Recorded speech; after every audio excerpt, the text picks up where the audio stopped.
gonna just start the live feed for Facebook. Hey, everybody. Guys, we're getting ready. You see me, E? It's Saturday night, guys. We're getting ready to go live. Let me start tagging everybody. Homer, William, Big Flossie, Peter, Charles. What's up, cousins? Calvin, Ricky, Mr. Lewis House, Queen Jean, Almoon, Andre, B. Lou, Michael, Big Hank Norman, LBC, Joe, Bill, Chucky, Roddy Rod, Quincy, Thomas, Tubero, Big T Compton Style. What's going on, cousin Cynthia, Steven, Don, PK, Bobby, Kevin. Okay, Jackie, 10 seconds. 10 seconds, guys. We get ready to drop it down to the ground.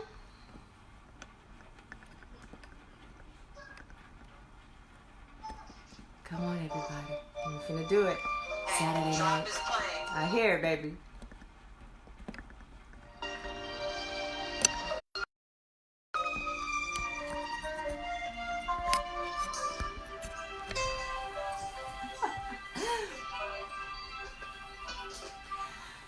Good evening and welcome to the Poetry of Justice Show with JackieRay Phillips on YikesRadio.com and AccelerateRadio.net.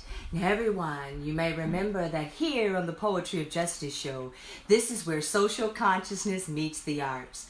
And what we do is we select topics that spark the interest and awareness of social diversity ranging from arts, entertainment, and social justice at large, leaving our listeners thinking and saying in unison, guys, yikes! YikesRadio.com. Now, I know those are the sultry sounds of my mentor, the Mr. Kevin Nash, and you know he is the owner of that amazing proprietorship, Accelerated Radio, as well as YikesRadio.com. So I always want to give love and respect to Mr. Nash because for me, were it not for Kevin Nash and his platform and what he does, wouldn't allow us to do what we so love to do. And then, everybody, you know it's that time of the show where I give my honor, love, and respect to my big sister and benefactor, Lori G of the chat. So, love you, Lori G. And then I'm going to further go down to some more of our sponsorships, which is WMPJ Steelworks and APS Muscle Cars. So, guys, real quick, APS Muscle Cars, I want you guys to check this out.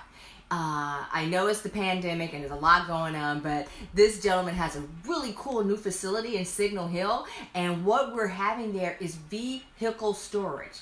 High-end toys generally, so if you want some place to take your toy or you know it's going to be safe like Fort Knox, you want to reach out to Memo, M-E-M-O, with APS Muscle Cars, and that you can reach him at APSmusclecars.com. So when you guys get a chance, check that out. So, oh my gosh, guys, we're making it happen here tonight in the Poetry of Justice Show.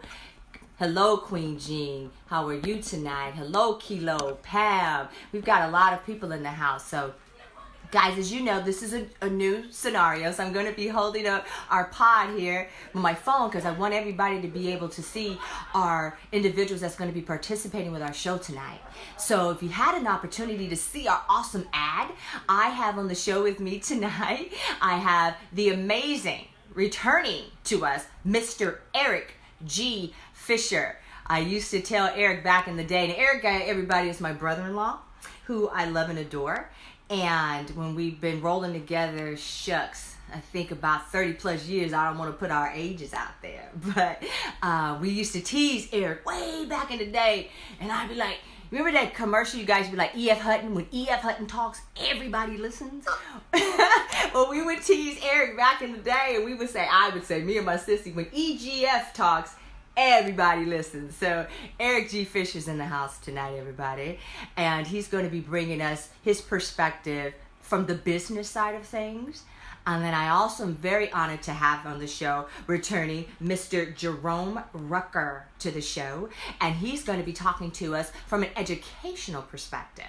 But This is the most exciting part, because you know what we do here on the show. We do so much, but I am so passionate about our community. And so, of course, I have none other than coming back to this show by popular demand, Mr. Joel L. Simmons. So thank you so much for being with us tonight, Joel. How are you guys doing tonight?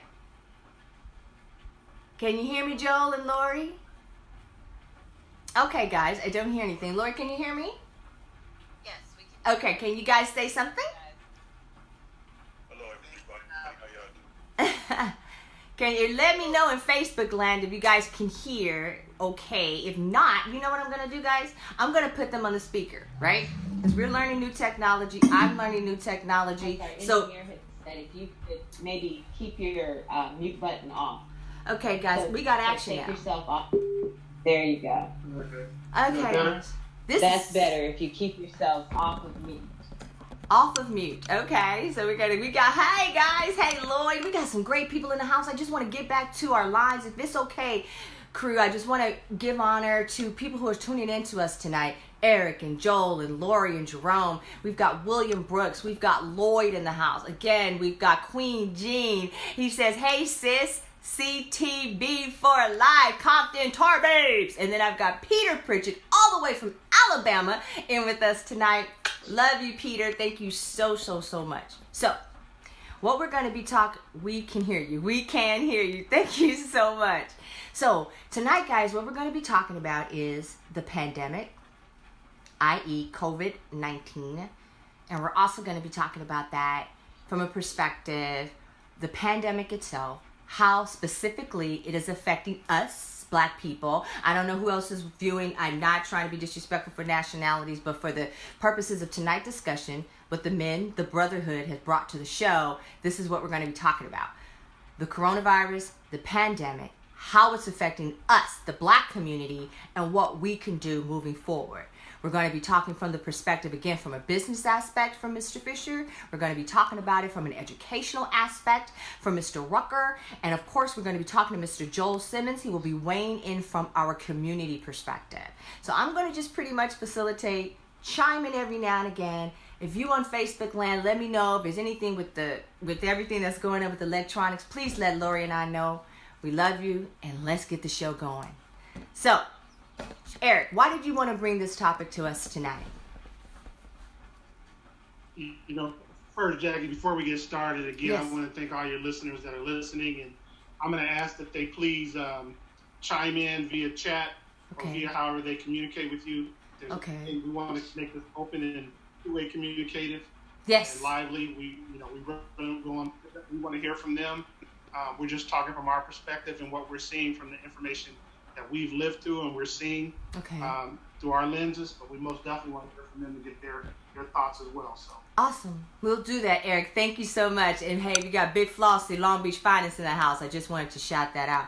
So, Eric, now that we're ready to kind of get in gear, why did you feel it necessary for us to take a look and talk about the pandemic, specifically to how it is affecting the Black African American community? well, and I want to shoot a few things out, and I think this is what really gravitated to having me think about this. I do too much watching of the news, and I started doing too much reading, Mm-hmm. and I think a lot of stuff glossed over, right? I Okay. just want you to hear some of these stats. Okay.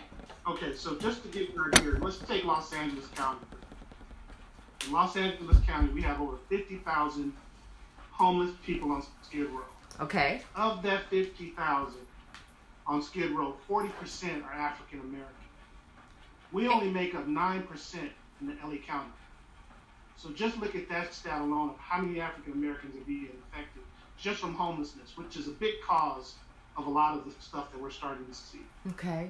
Then I went to another site called Stats, and just to give you some idea on COVID, Okay. take Illinois for example. Okay. African Americans accounted for 29% of the confirmed cases and 41% of the deaths as of this past Monday. They only make up 15% of the state. Okay? Michigan, 34% of the cases are African American. Wow. 40% contributed to deaths, and they only make up 14% of the population of Michigan. That's So when crazy. you start looking at those numbers, that's staggering to the African American community.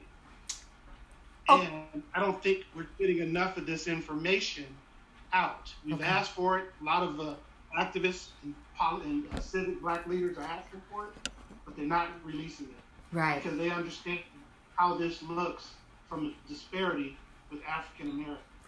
Okay. So when I started, me and Jerome started talking about it, and we started saying, why isn't this getting enough light shed upon it? Because this is a pandemic to the African American. Right. And I'm going to say, like you said earlier, we're not going to discount Latinos because it's happening to the brown and the black. Okay.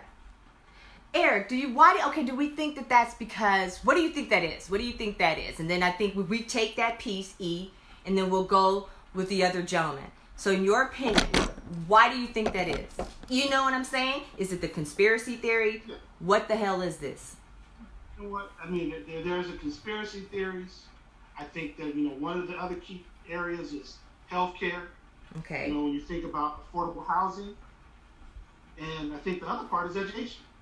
Education is a really big part of this. And so when you look at it, that's why I thought it was important that we brought Jerome on and Joel on. Okay. Because again, when you look at these perspectives, you're talking about healthcare, you're talking about affordable housing in our communities, and you're talking about education for those in our communities. And when you look at those things, all of this has a social aspect to it. Okay. I love the fact that this show actually allows us the opportunity to talk about the social justice side. Okay. Because this is a social injustice. Because a lot of this happens to be why we're being impacted as a class of race. Okay. I wanted to ask Jerome. Jerome, if you could weigh in, I have you with our viewers, Jerome. In your opinion, this pandemic, what do you see, and how is it affecting education as you have known it? I think it's a super pandemic. I think that we've had 3 pandemics going on already. I think we've had an economic pandemic that has had an offspring that is, so the economic pandemic that has been going on in our nation, black and brown people, has a spawn of educational gap. There's a spawn that also impacts us, how we go to prison, and then also impacts our health. So the economic pandemics of black and brown have long been going on. Then you add the social media pandemic, because unfortunately we got to the point, black and brown, where we literally take social media as valid news as opposed to reading ourselves. So we've gotten to the point where we believe every single thing that goes up on the social media timeline. And then the other pandemic that I feel is also critical is the obviously the COVID-19 itself. And so I think it's a hyper pandemic because it's been happening in the black community, brown community for years. The only thing that's made it a global pandemic is the fact that other communities, people, money can't bar this issue. And so since money can't block this issue, socioeconomics is out the window. Now it's a global pandemic, but it's already been on. I just think it's a cocktail. And so unfortunately, we've already been going through it, so it's hitting us even worse. So imagine a group of people going through a depression, economic depression, or a recession. Hey, Jerome, we have one of our viewers is suggesting, hi Kevin, Mr. Kevin E. Chisholm, guys, to the panel was saying, it's just, again, us being targeted, targeting us. It's a little easier than this pulling a gun to our heads, right? So is this biological warfare, perhaps? What are you thinking, gentlemen? It's interesting because we talked about this yesterday in passing as we were practicing our social distancing. We talked about the fact, what are some of the conspiracies? We know that a lot of countries have done cleansing, trying to make sure that they control the growth of certain ethnic groups within their countries. You know what? Right. This goes back to those conspiracies. How do we know? We right. don't know.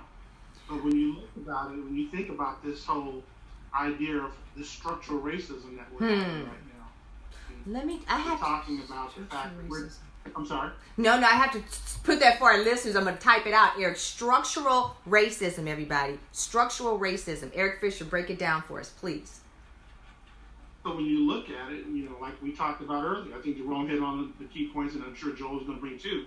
When you think about it, you look at healthcare, right?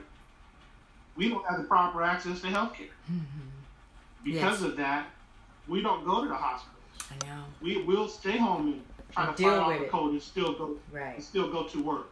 We still go to work because we're afraid of being fired. Exactly. Right? Right. Because we can't afford to miss money. We don't have, sick leave benefits. So when you take all those things into consideration, and on the top of the fact we don't have the financial means to be able to withstand something like that. Right. I don't know. Mr. Joel Simmons, you've been pretty quiet, senor. What is your opinion thus far with regard to this pandemic and black people? What do you see? How do you feel? To echo what Mr. Fisher said, a lot of people don't even have health care. Right. Start off with, they made it where the Obama era came in, you had to have health care, but a lot of people did not even have the financial means to afford the health care.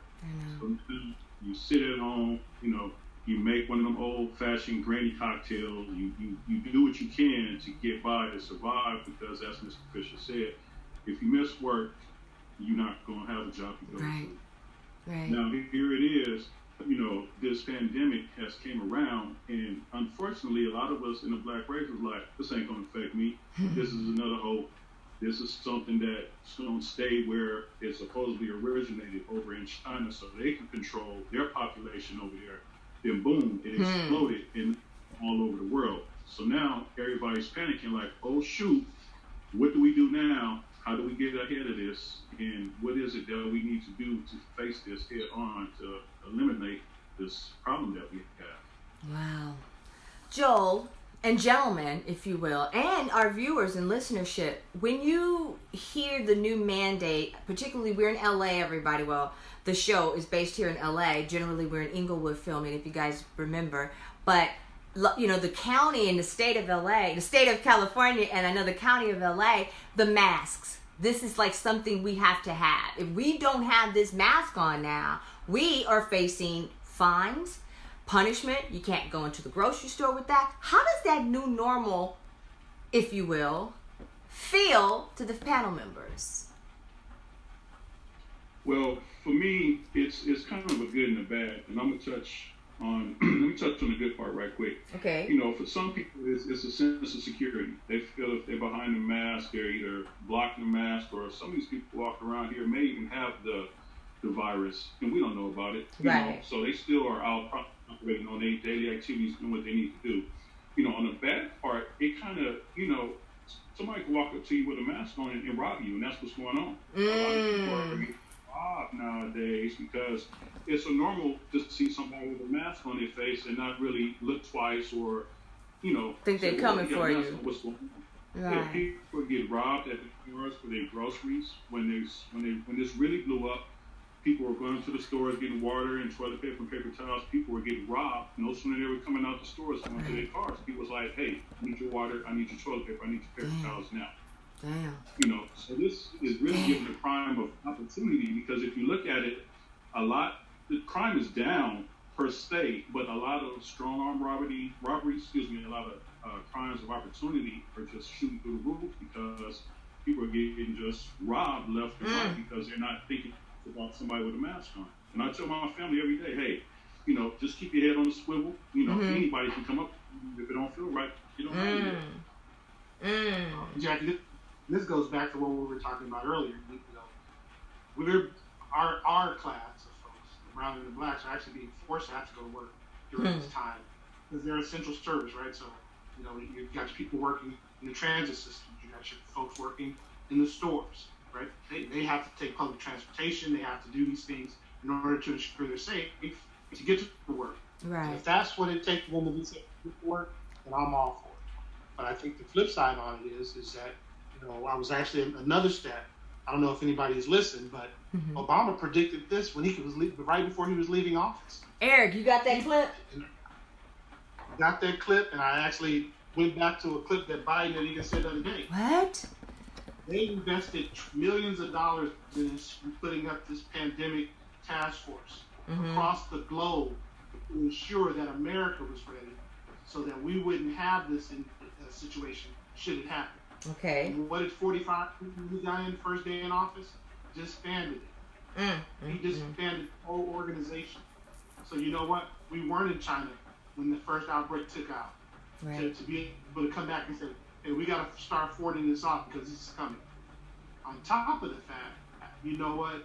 At the end of the day, he knew back in November that this was actually coming because his own staff had put a memo together. Navarro put together a memo saying this is coming. This is going to have dire impacts financially as well as health-wise. And then you look at our Obamacare. Everybody fights about it, but you know what? What? Everybody should have health. Everybody should have I think freaking health care. And at the end of the day, if that's the case, then you know what? Everybody should have insurance, the same insurance that our political leaders have. We employ them. Right. We put them in office. They work for us. So if that's the case, we should have the same insurance that they. This is I think, you know what, as you get further in this conversation tonight, you know what, this is some of the things we're going to have to call upon as brothers and sisters, trying to be being leaders in our own communities to make sure that our youth is getting out there and voting. Right. Making sure that policies, anything that affects us is actually, we're having a voice because we've got to take control of our voice. We have to do it ourselves. I remember, and I'm going to go over to Jerome. I remember back, like you watching Roots, me just being a kid, you watch Roots or you watch the civil rights movement on television and film and studies and stuff, and you wonder, wow, what would I have done? Or this is it. What are we doing? And I'm feeling like a revolutionary. And I think, Eric, you and I talked early pre-show about revolutionizing, but we can get to that in a moment. But I want to give some more time to Jerome right now. Jerome, listening to this discussion, and I have you frontal with our Facebook viewers. How are you feeling about this right now? And education, how it impacts you, how it's going to impact your baby girls. You got that brand new baby. As a dad, where do you go with that? Well, it's it's scary. I think no matter you black, brown, or whatever, it's scary for everyone. But I feel like the people who can process the crisis the quickest, okay, and then say, okay, what do we do? What are our solutions? What are our action plans to move forward?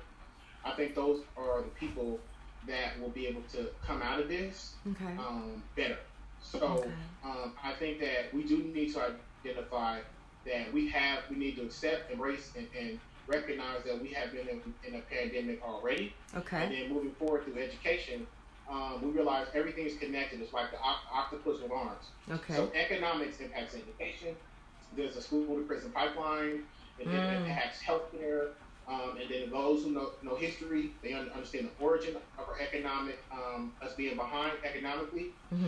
So what we have to do now is come together. We have to have leaders in our community come together, having tough conversations, be willing to put in the work. That's the most frustrating thing when you're talking to people who don't necessarily get what you're saying. But I think we have to start looking into other alternatives. So on the education front, I think we're going to have to use what everyone is doing now, distance learning, and perhaps come up with some models that might be favorable for black and brown students. Okay. And I think as we continue to do that, we might be able to evolve into having our own, having larger branches or groups of people that can come together, people of color to come together to create some type of healthcare or life insurance policies made available and more accessible to us. But it's a cocktail. And I think that if you approach it oversimplistically and just say people got to go to school, I think that could be that could mess us up. I think we have to understand there's an education component to this crisis, but there's also an economic foundation to the problem of even education. So I'm just looking to get with people that are really willing to put things in action. Okay. For example, I was talking to Eric this week, and I was thinking about we can come together and just start some type of recession movement. And it's not making $1 million, but if you just make $10,000 a year profit, that's $10,000 you didn't have, and in times of crisis, you can help others. So Right. I think sometimes we got to just come together, put an action plan together, and then as our community sees we're successful, then be able to help them. Well, you know, I don't want to blow them off of this education just yet, Jackie, because I think one of the things that we talked about as well is making sure, again, that as parents, as leaders, that we're ensuring that our kids have the access to quality health, quality education. Right? Mm-hmm. And that's speaking up and saying, hey, you know what? If my kid doesn't want to go to the low-ranking school that's around their corner, hey, if I can get them over down the street, why not? Mm-hmm. Right? Because again, to ensure that they're not going to go down this educational pipeline that says, oh, faulty education leads to prison. You know what? If we say, hey, take them 10 blocks to ensure they get the quality education, to ensure they can go to a trade school, or to ensure they go to an HBCU, in order to get that education, so they're not falling back into less of a job opportunity when they come out, which means better jobs, better health care, better opportunity for affordable housing. Right. You know what? That's what we should be doing. We have got to start letting policy and districts dictate to us how our kids are being educated. Okay. Because we all know that there's good teachers. They're not always good teachers. They're not always quality teachers. How do we anticipate the face of education changing coming out of this? You know, Lori, I would like to, if it's okay with the gentleman, if Lori G, if you can talk a little bit about what you see in education from a university standpoint, what might be the new get down for us? She's unmuted. Thank you, Lori G. You know, it's great or interesting that you bring that up. I was just in a executive meeting on Friday at the university, thinking about what will this mean for us and our ability to recruit and our ability to attract students to our program if we're still online come August. And so it has really challenged, and Jerome, you can weigh in on this as an educator, but it's really challenged us in education, particularly in higher ed, as to how can we be more engaging with our students. How can we be more inventive? How can we encourage them to embrace this technology and really kind of grow from that? USC up until now had been, for the undergraduate level, total taboo for distance learning. There were no undergraduate distance learning courses. Graduate programs, yes, but undergraduate programs, no. And it's forcing us now to rethink about why did we take that stance? What does that stance mean? And how are we going to redefine ourselves, to be competitive? Because the reality that we're dealing with at our institution is with an incoming freshman, why will they pay $70,000 for online That's what I'm learning saying. Where they could take a leave and go to community and pay $400, right? So that's the economics about it, right, Lori? Absolutely. Okay. And we are really nervous about that people won't see this commodity as valuable as an on-ground experience. Wow. I know we're kind of going all over, but geez, McGeesh, guys, I don't know, Lori. What do you feel in terms of the pandemic? How do you look at it in terms of like, how do you want to see it go? You know what I'm saying? Would you be okay with that? I mean, the face of education all being based at the house. Can you even wrap your brain around that? Well, you know, I think some things are generational, and so I'll have my opinion, and then I'll ask Jerome to speak as a different generation to that. I do think that there is value in us being able to communicate in person. Okay. There is value in the ability for us to engage and for us to express. Okay. Sometimes when things are video recorded, students just check in when they want. You know, they aren't necessarily enmeshed in a conversation. They can put the button on mute. They can put up a different background, and they're gone. And they can pop in and out. They're not necessarily in a continuing experience. But I do think our perspective, where distance learning was frowned upon, is one that needs to be altered. I do think there is a great deal of a benefit that can happen when we learn how to overcome distance and use technology in a constructive way. So I do think it's going to change the face of education, but I think if we are committed to wanting the best for our next generation, we can see that change in a very positive light. I don't know if you feel the same or not, Jerome. Okay, Jerome. I do. I feel the same way. I feel like when distance learning is most effective when people have ideal situations at home. So again, back to economics. This is an equity issue. So when you have students that are come from both socioeconomic backgrounds and they're put in an environment where they do distance learning, now you're asking them to concentrate and focus in their home environment. Okay. The other factors that are impacting, them inside their home, what's going on outside their immediate house, their dwelling, if they even have a dwelling, are they sharing it with multiple family members?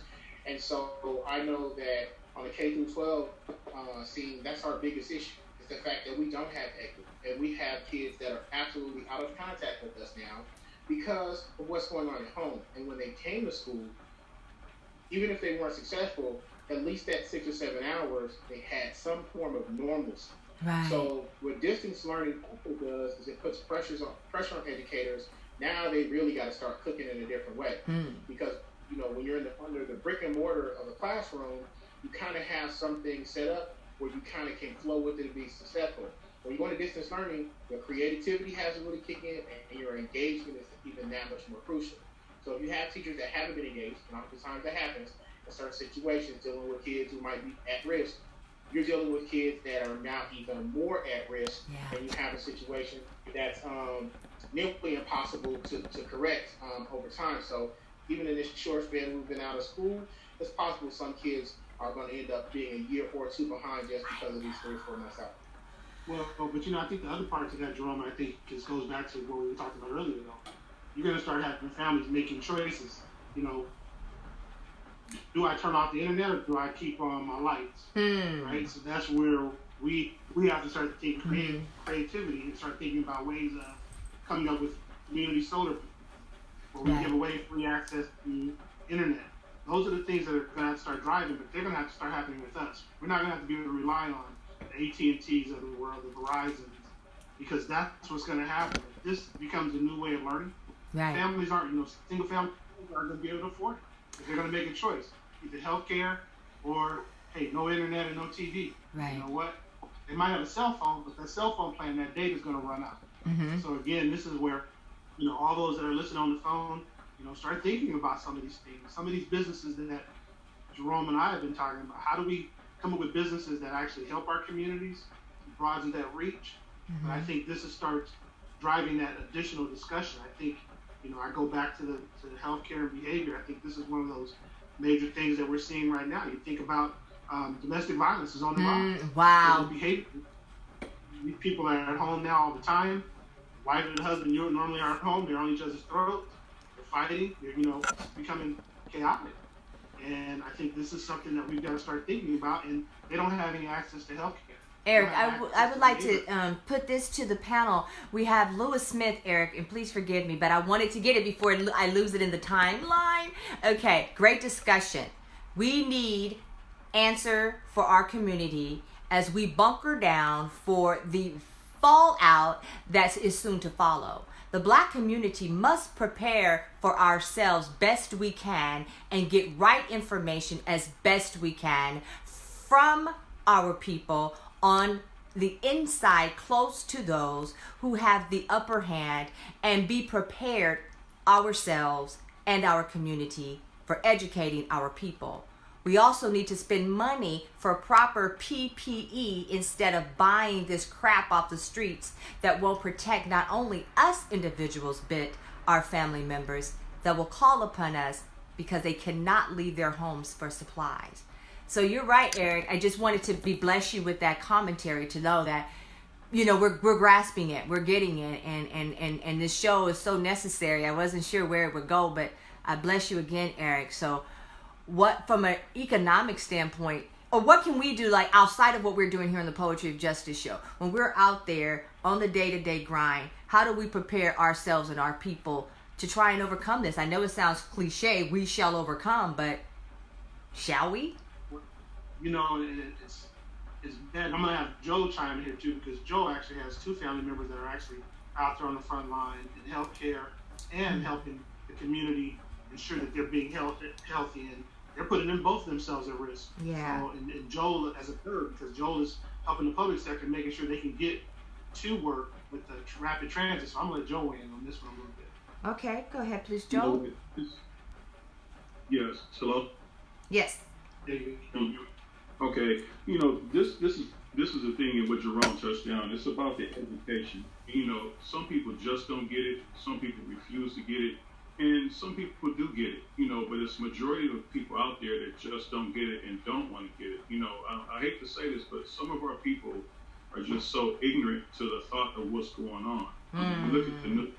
Of course, the news is always going to show the bad people. They're always going to show the people that's not speaking correctly when they go to interview and whatever. I don't, you know, it don't matter to me. You know, I've got a mask right here, blah, blah, blah. They're never going to find the person that's just speaking correctly and telling the truth about what's going on. And, you know, let me touch on this. Just think, they're saying school may be out to the end of the year.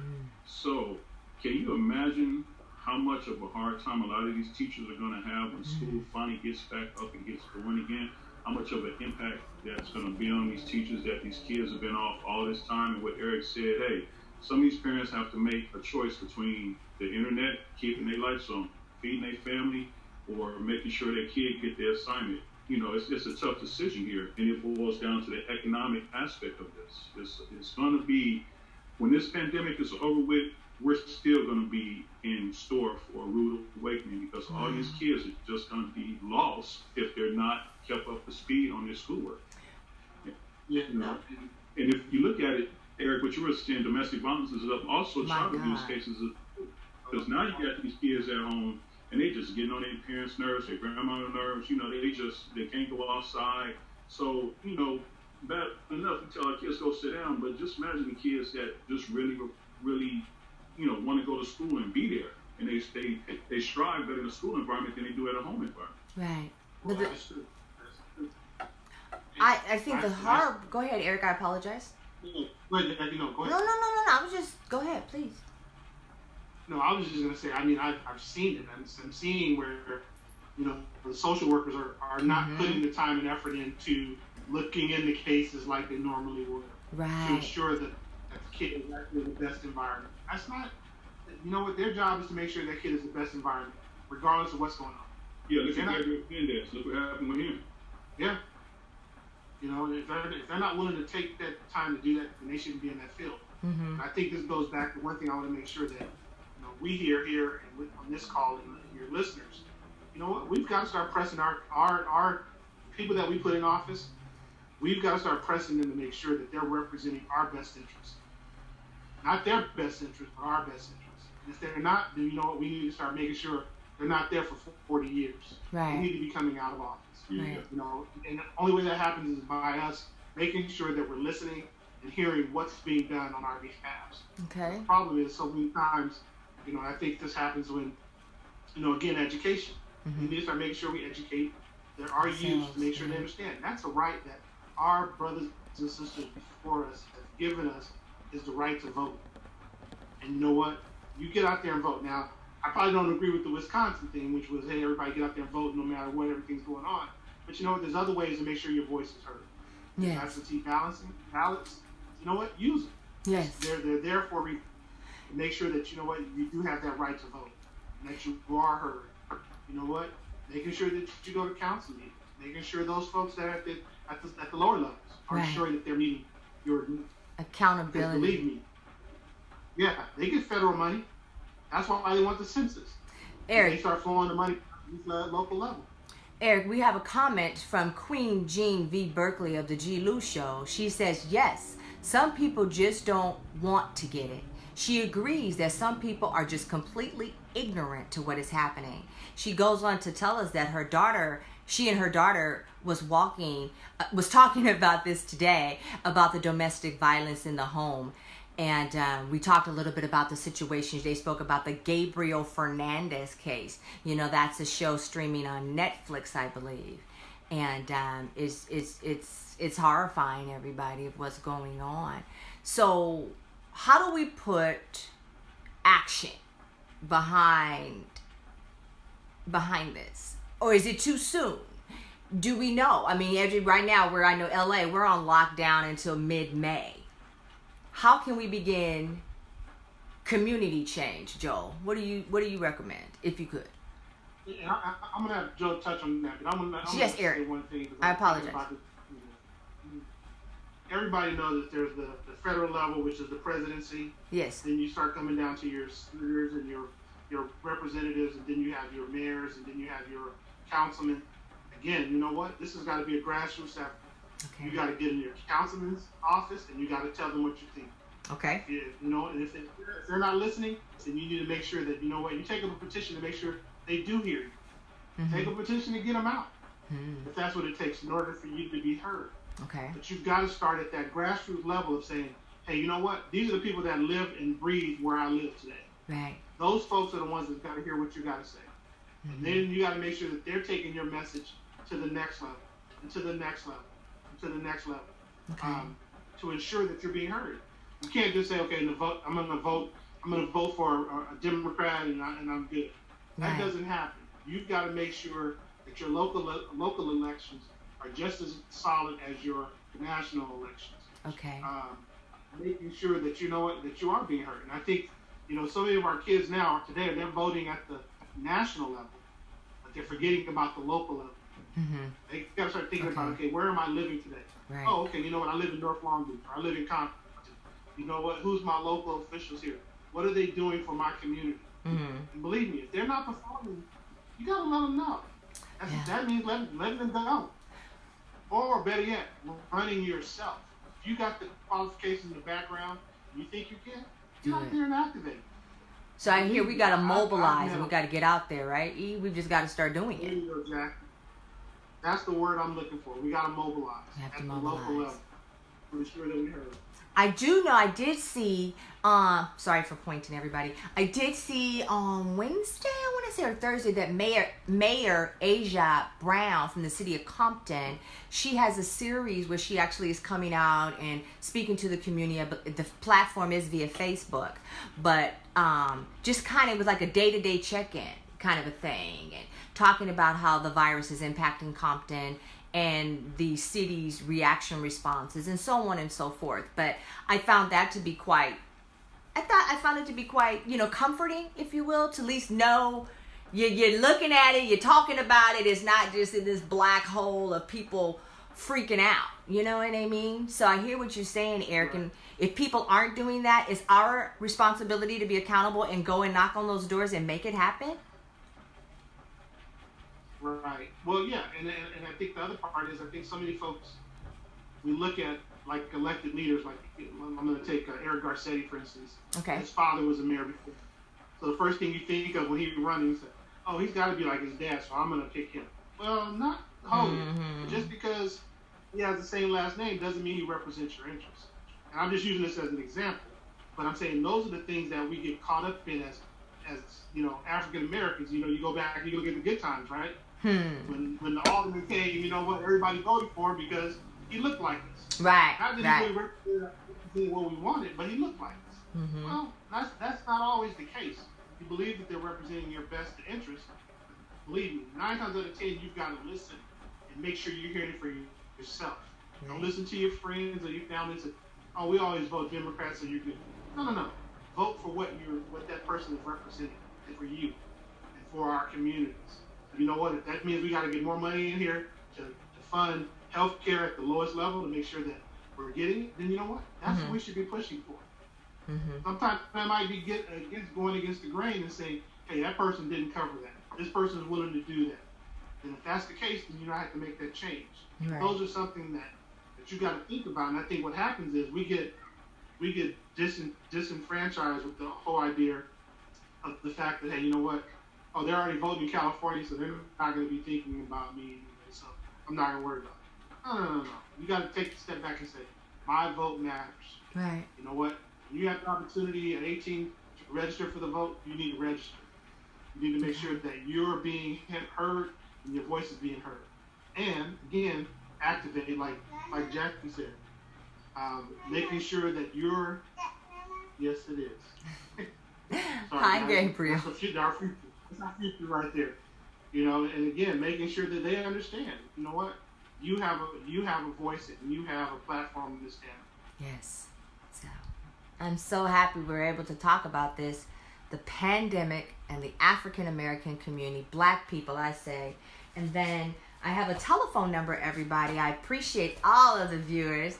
Hey, Andre, I just wanted to give out the number just in case you guys want to call, speak to Joel, Eric, or Jerome, Lori G, at area code 951-732-7928. Again, that is area code 951-732-7928. Thank you so much. All right, Eric, back to you. So I think what I wanted to do is really talk about it. And, you know, when we look at this, one of the things that, you know, we talk about is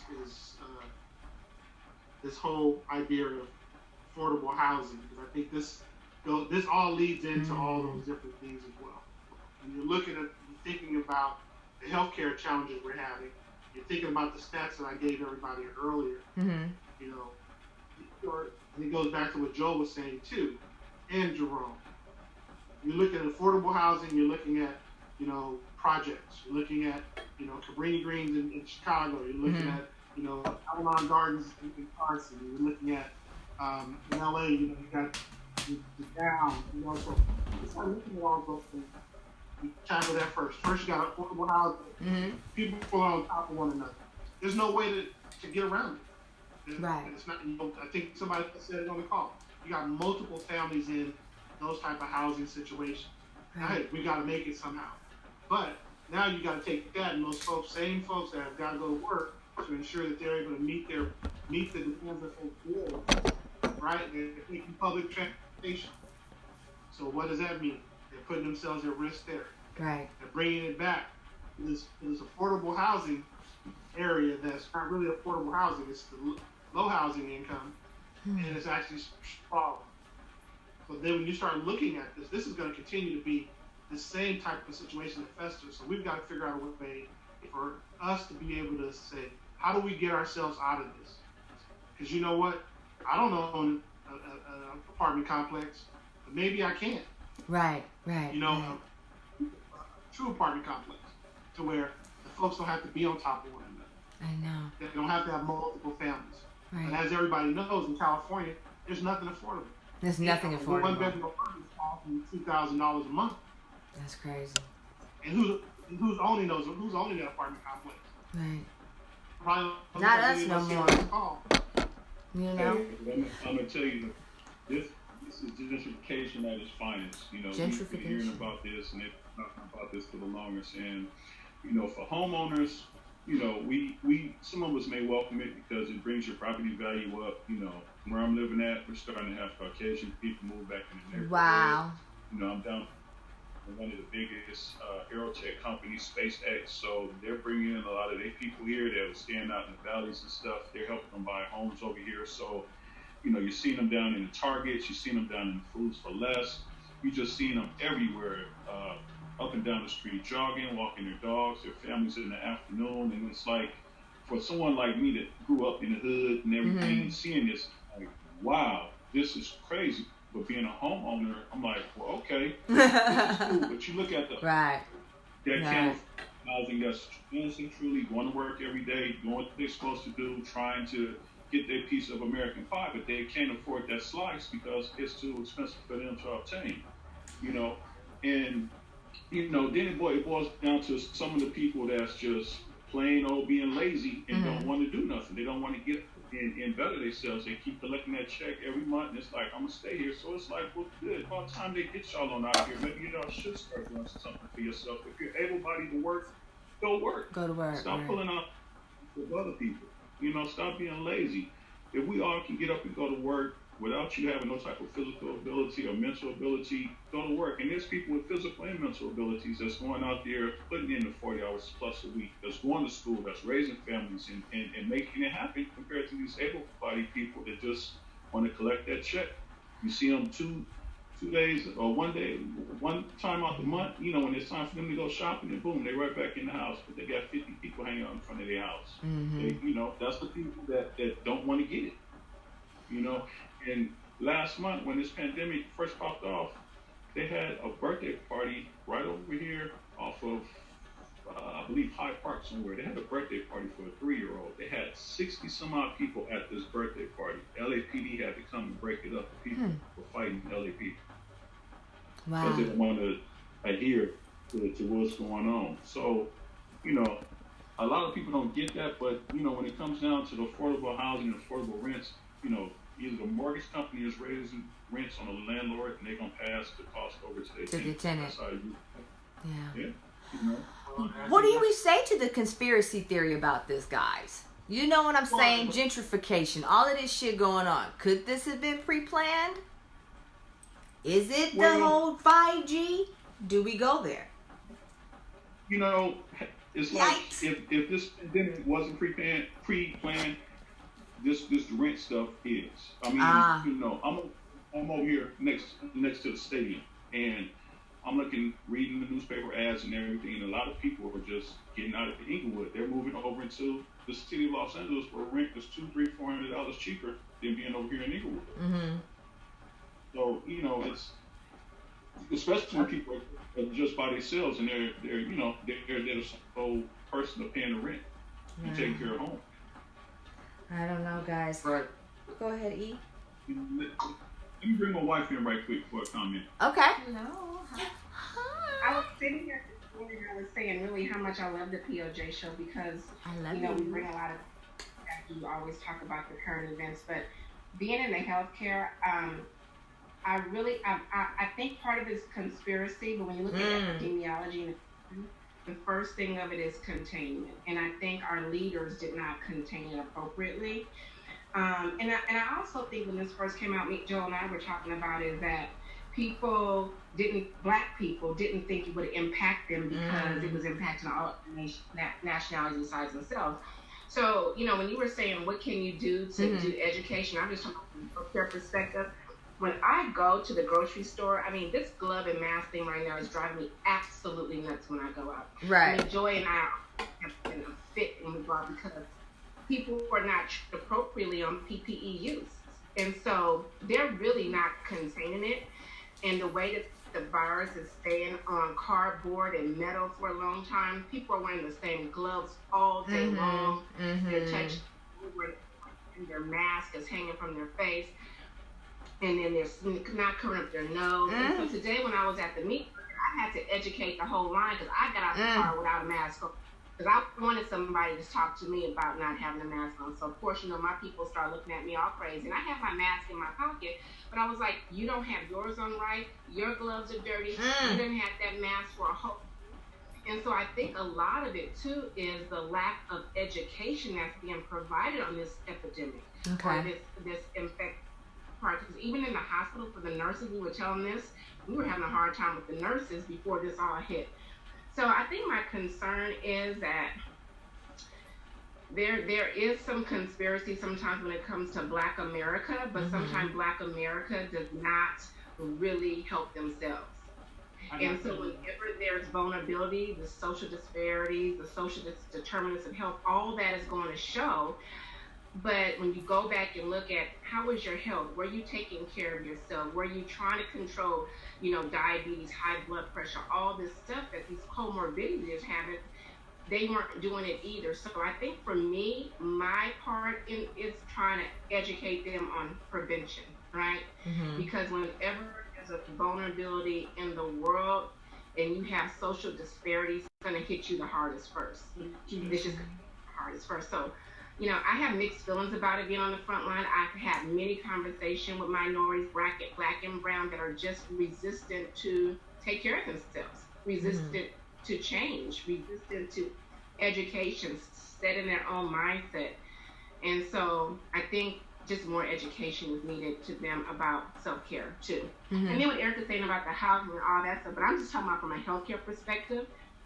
This is what's driving me crazy. And it's really, really sad because all these cases we're getting, these people are dying alone because we're not allowing visitors. So, in the Black community, Latino community, visitors is really important. So it's really changing the way healthcare is being accounted for, and it's really uncomfortable. But, we're having a hard time educating the public on how to contain within themselves.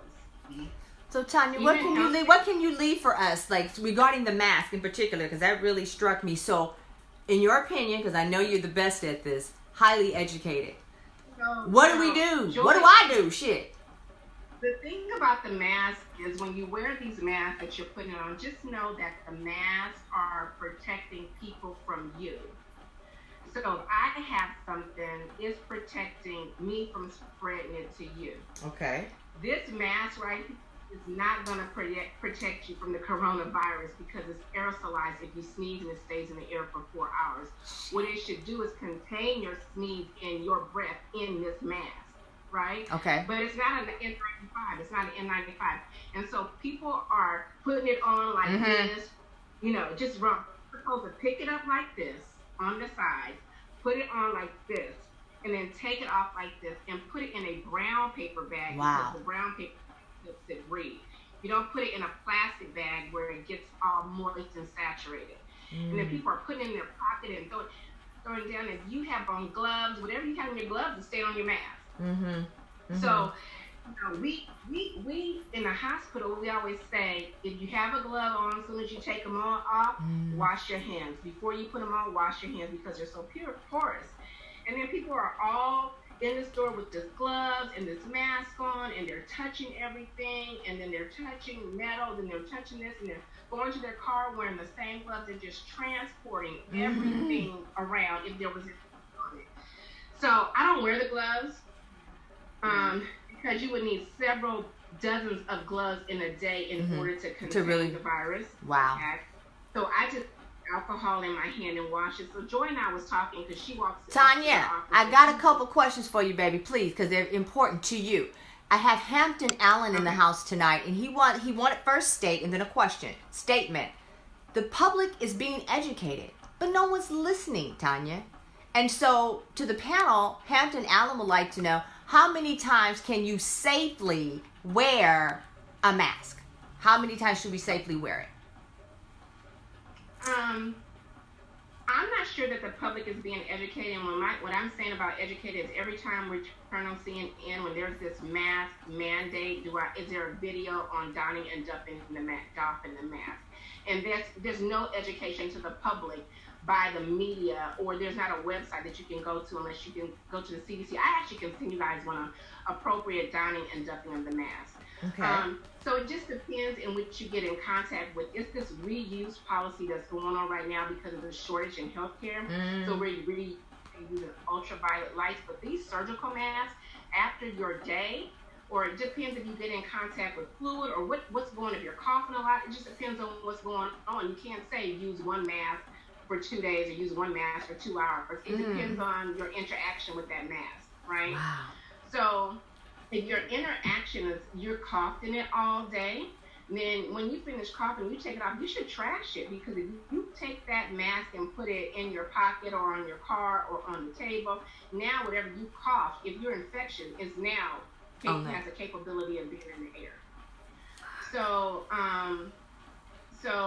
like when we go into a COVID patient's room right now and we're intubating and there's some aerolization, or we're going into a room and somebody's delivering because of the bloodborne pathogens and aerolization and that, we are in a full PAPR suit. We're in a full N95 mask, gown and everything, and we dispose it right afterwards. Now, if I'm going into your room because it's air droplets or droplet precautions, and I go into your room and you have something, my mask goes in the trash right away.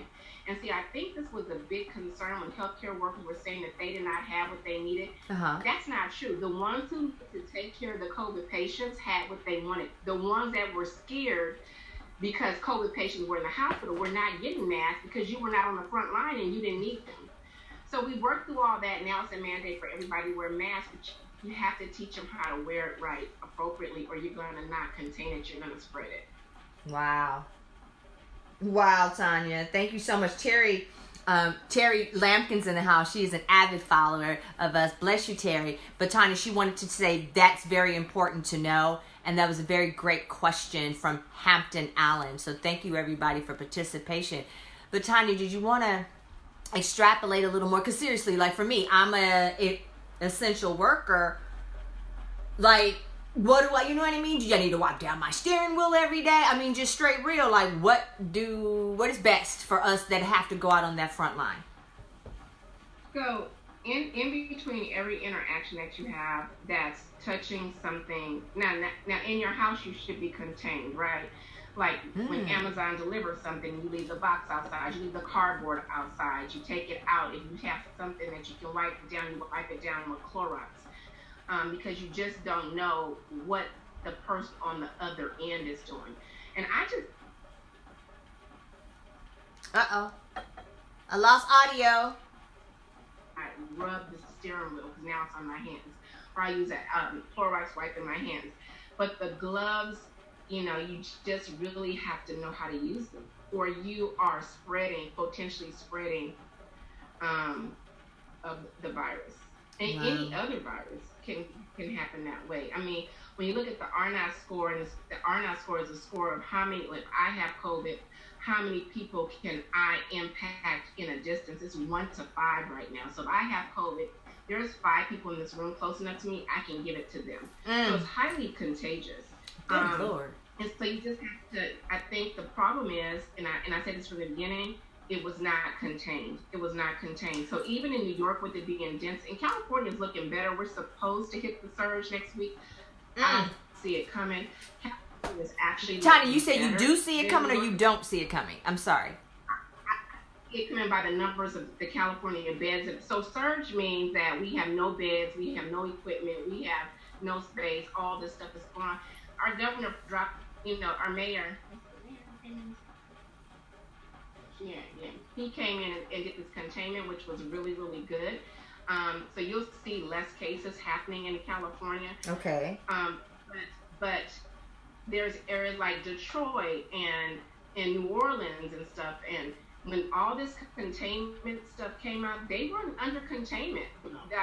They weren't social distancing immediately the way we were. They were still hanging out. And you get these dense, poor population, and a vulnerability comes in, and their disparities is going to show. They are getting sick in Detroit and in New York.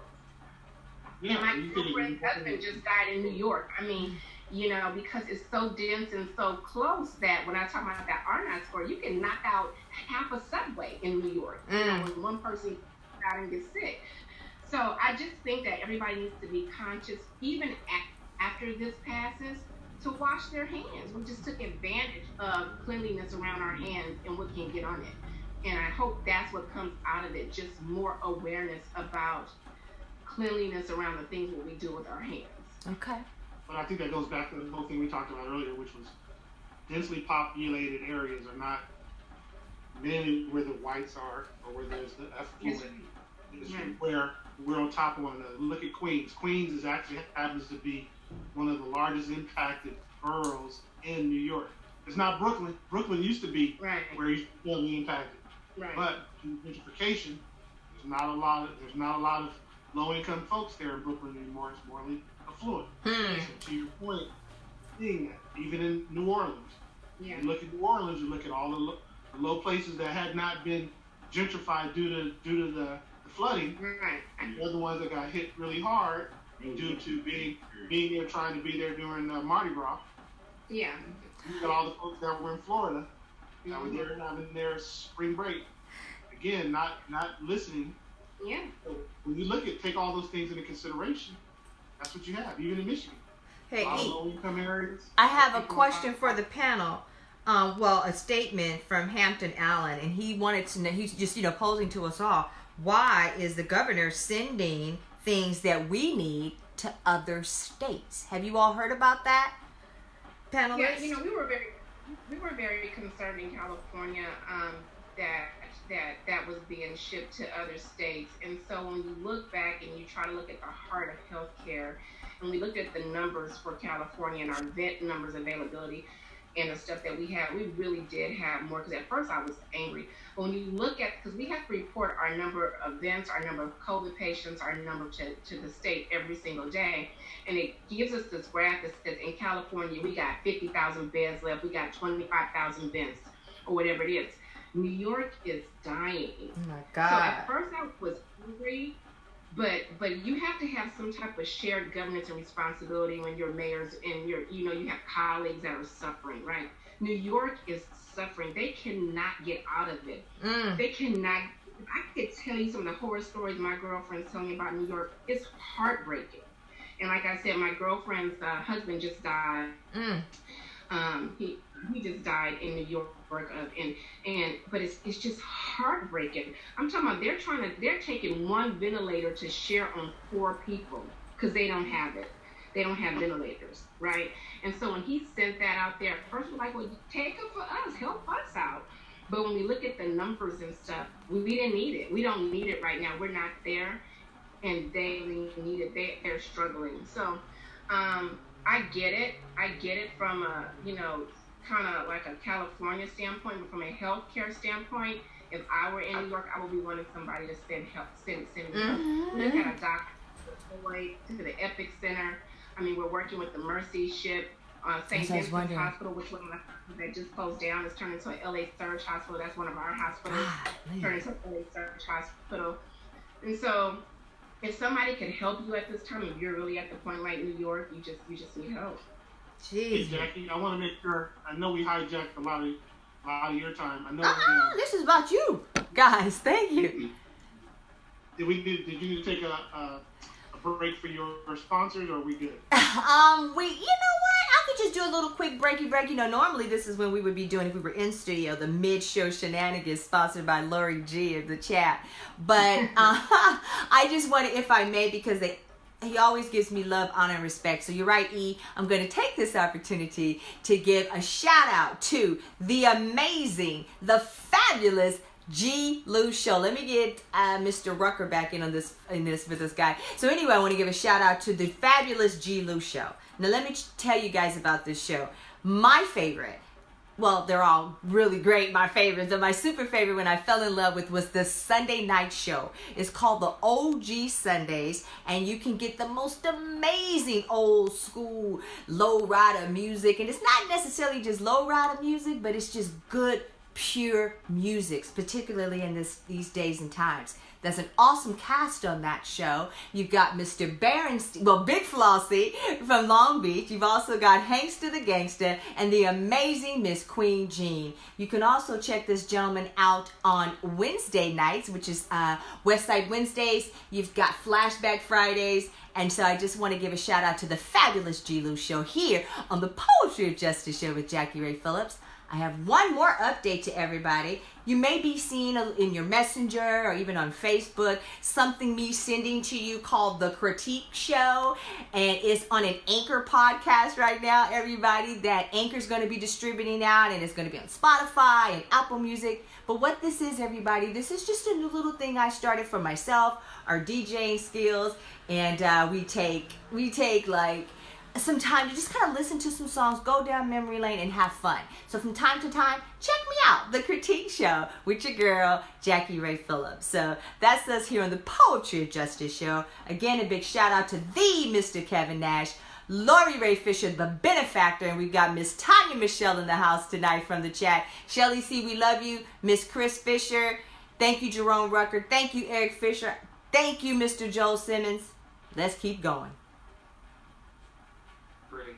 Well, again, thank you for having us. I think for the second part, what I would like to do, we talked about a lot of the issues at hand, and hopefully the listeners have heard those I think, as we take into the second hour, what I'd like to do is maybe shift our discussion as to what can we do to try to help solve some of these, come up with solutions to be able to take back, ourselves, the listeners, ourselves, and figure out how do we assist in moving this forward.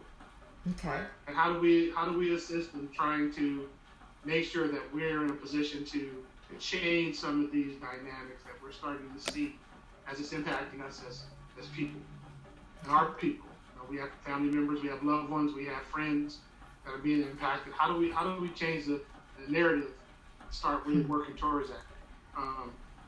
The one topic, the first large topic I like to talk about, how do we inform? And I think we've been hearing this over and over tonight, this common theme of how do we get the word out? How do we do that? I really want to try to open that up to your listeners and say, hey, you know what? Give us some of their thoughts on what we should do to inform. I know when I think about it, I think one of the things that I keep thinking about is, from a business perspective, is they keep talking about this $2.3 trillion spending budget that we have out there to help small businesses and to help us. Well, you know what? If our internet is down, or if we don't have access to internet, we're on hold trying to get, our stimulus money in order to help. Well, you know what? We got to make sure, to your point, educate and inform. Right. We have all these devices out there, and these folks aren't able to get to their money. So we've got to come up with ways to inform. I know that there's one key thing that for small businesses, if there's small businesses out here listening, you know what? Hearing the same thing. The banks aren't giving me the money. They're not giving me the loan. Well, you know what? They're supposed to be giving you that loan. There's an app out there on the App Store called the COVID-19 SBA Loan Accelerator. This is supposed to be able to help you get through. I'm gonna type that. Trying to populate your information and ensure that you can get it out there to get your loan. So I haven't went out there and done a lot of research on it yet. Okay. But I am going to do some. This is something that, again, I want to make sure that you guys know there are things out there that you can do to help yourself. Make sure you get access to that money. Because, again, we know that we can't hear you, Lori. Yes. We got some technical. Lori saying something to us? Lori G, are you talking to us, Lovebird? I see Lori G. But I don't hear you, Lori G.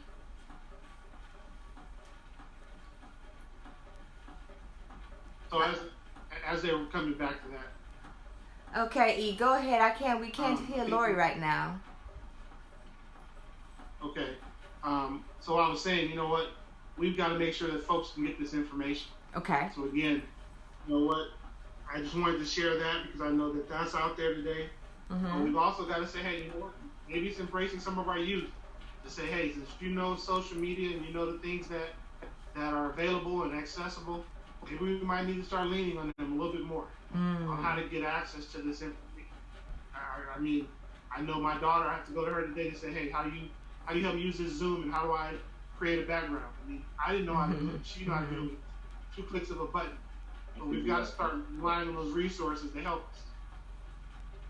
Jerome, I want to open that up to you and Joe. Go ahead, brother.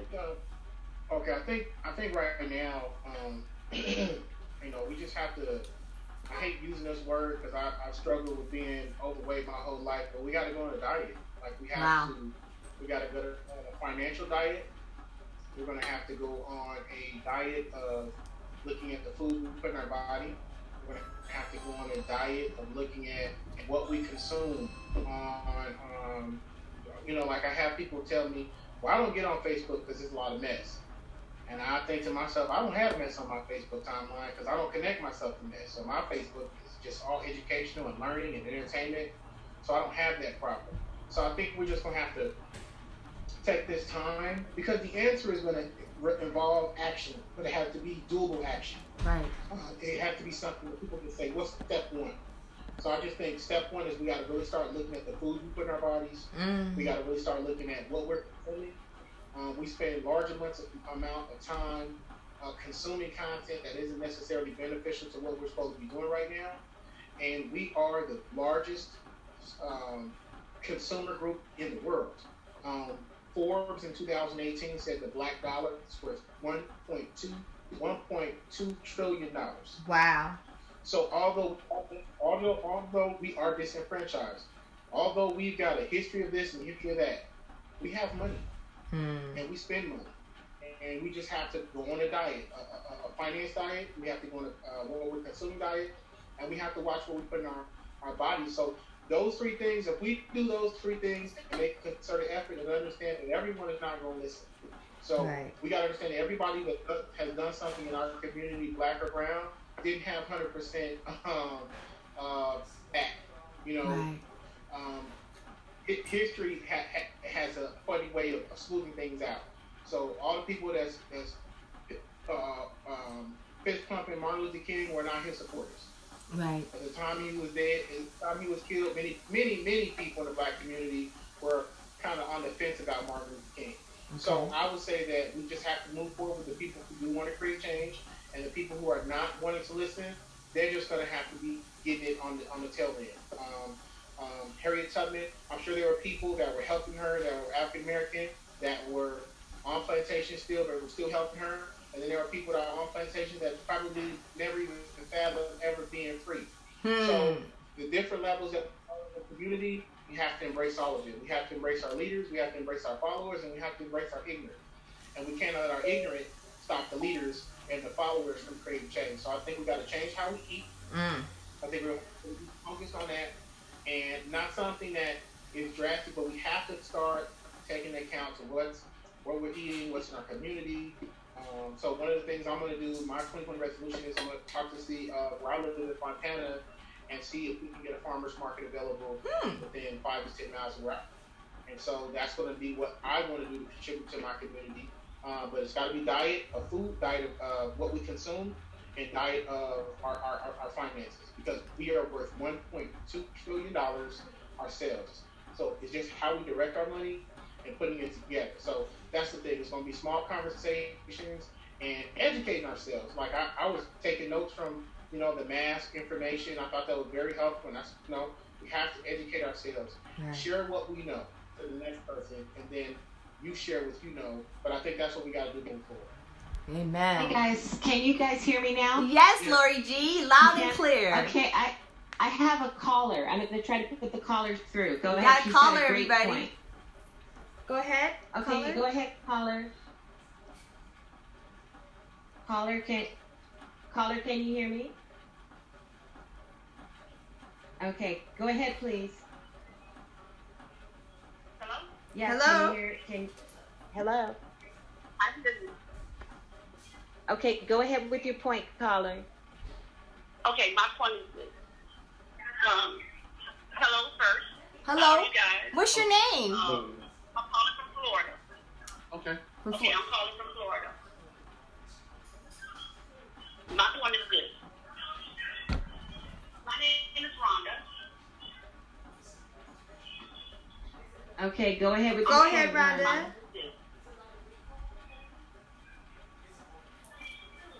Okay. In my neighborhood, they're putting up 5G towers. Can you hear me? Yes. I can hear you, Rhonda. Okay, in my neighborhood, they're putting up 5G towers. Okay. Camera, mic,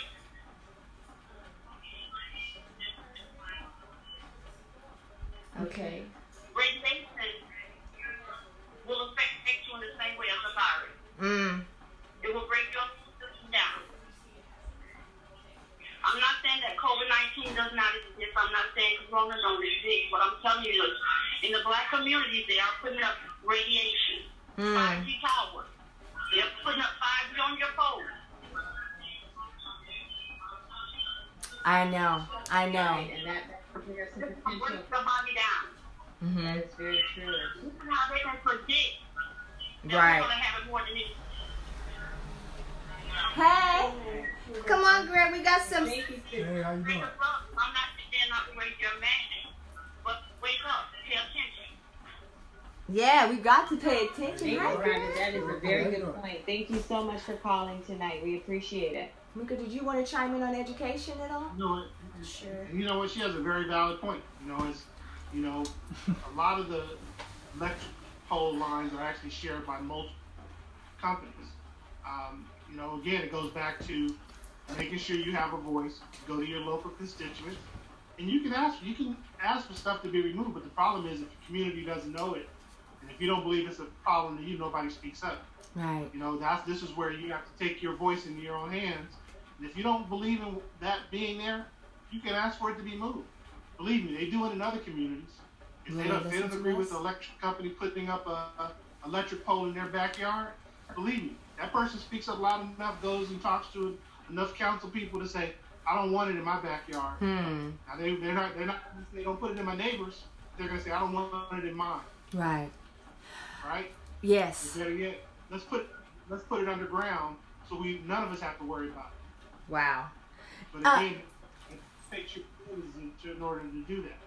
Eric, I know we spoke earlier about having a different voice. What generation are you again? Millennials. We have millennials in the house tonight, but I have a millennial educator, school teacher here with us tonight. So I'm going to just scoot over a little bit and get Miss Miko Phillips in the house. Miko, could you tell us how you feel about the wake of the COVID virus? Eric Fisher and others may have some questions for you, but chime in, please. Come on in to view of our viewership. And here's your auntie.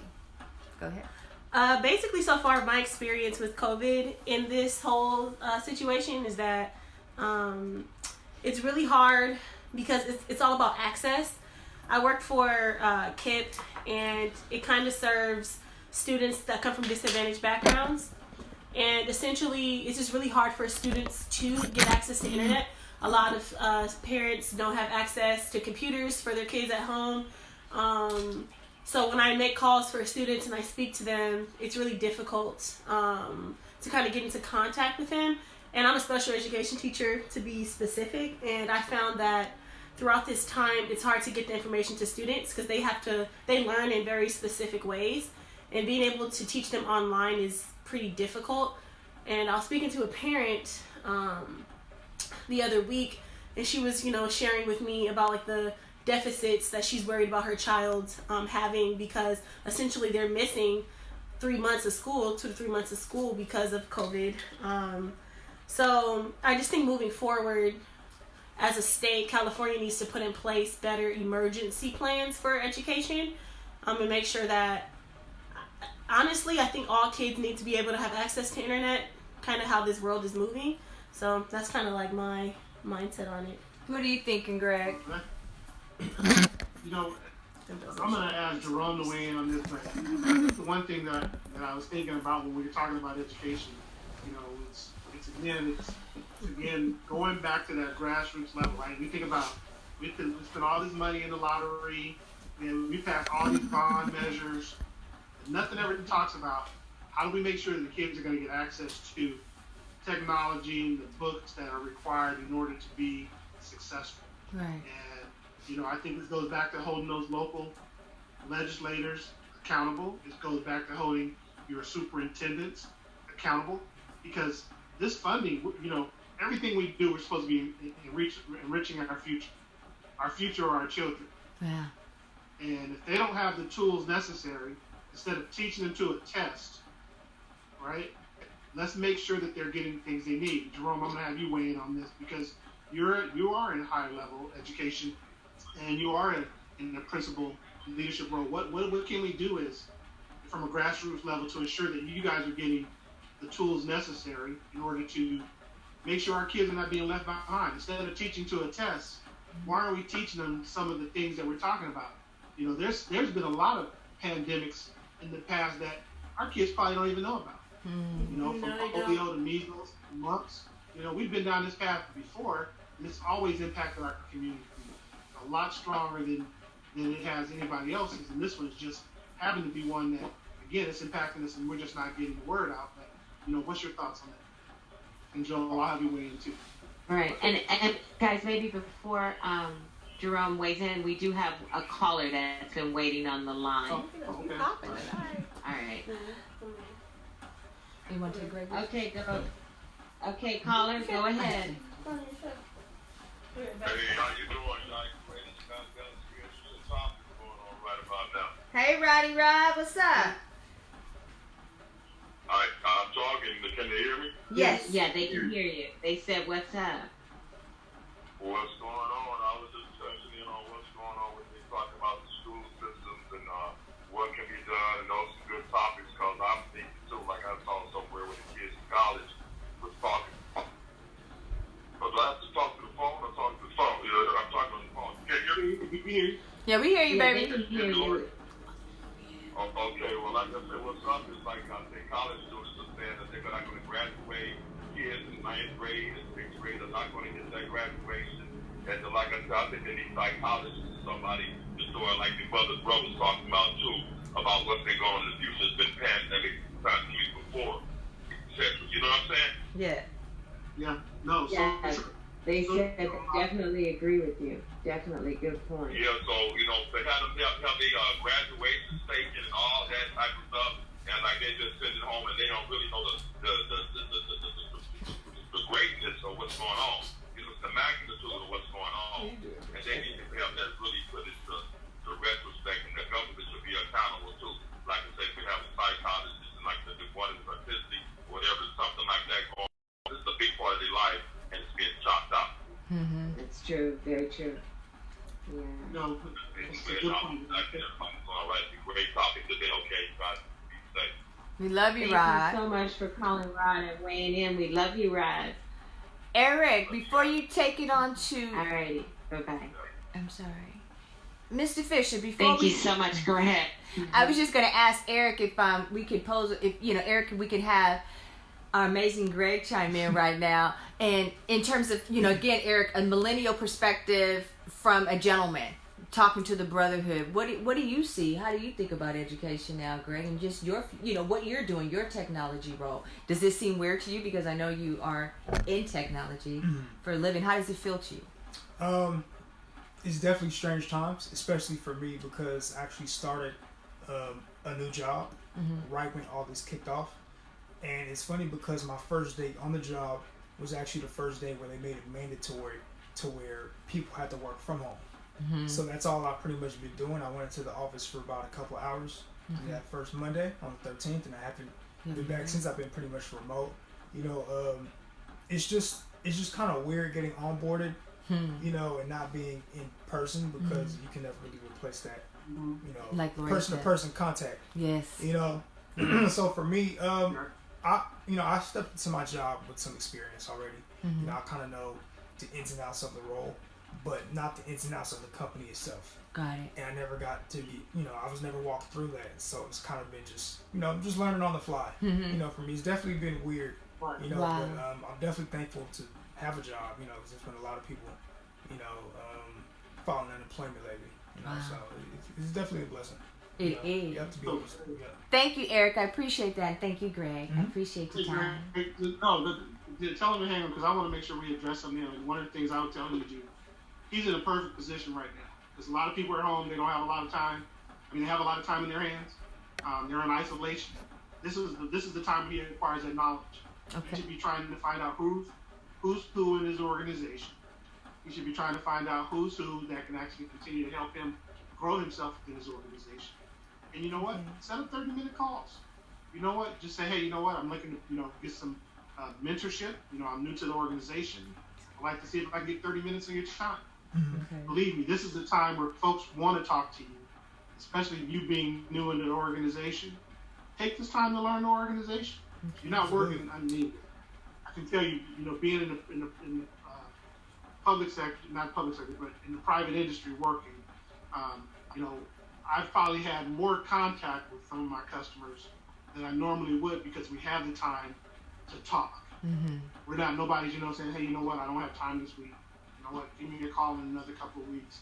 They're making the time to have those discussions. A lot of business might not be getting done as I want to get done. But I'm having those discussions because, you know what, first I'm showing that I care about that person and their family, but I'm also saying, hey, you know what, let's make sure we connect, make sure we're sharing information.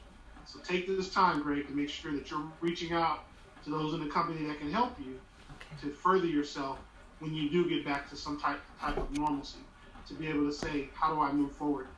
Now that I'm back here, now you've had the connections, you have the folks that can actually help you continue. Awesome. Thank you so much. I Thank you. appreciate that. All right, guys. We're having a good time here. It's very educational. Eric Fisher, I'm going to let you do you, sir. I'm going to just let you do you for the rest. And I'll facilitate. I think we were going to let Jerome chime in here and Joe chime in on the last comment we left off with before we took Brother Rod. Thank you, Eric. Okay, so let's just kind of look at it from a longitudinal point. Okay. In 1896, was the ruling of Plessy versus Ferguson, which allowed black students to be educated. It's legal a little over 100 years ago for black students to be educated. So let's just think about that. A little over 100 years ago. Now, in 1954, we have Brown versus the Board of Education. Okay. So the ruling was that black students could now, the ruling was black students should have equal education to whites. But it turned out that blacks ended up going to white schools. Okay. So that's tricky because that ruling interpretation wasn't accurate. So all these black students went to these predominantly white schools, and we had a big fallout because a lot of our black principals and educators were basically without jobs. And the culture of those schools that were very supportive of black students no longer existed. Okay, that's about 75 years ago, 1954, give or take. Okay, so we've had 65 years of black students for the most part in what we call inner cities being kind of foreigners in their own land. So you've had students, black and brown now, in inner city communities, but the staff is usually predominantly white.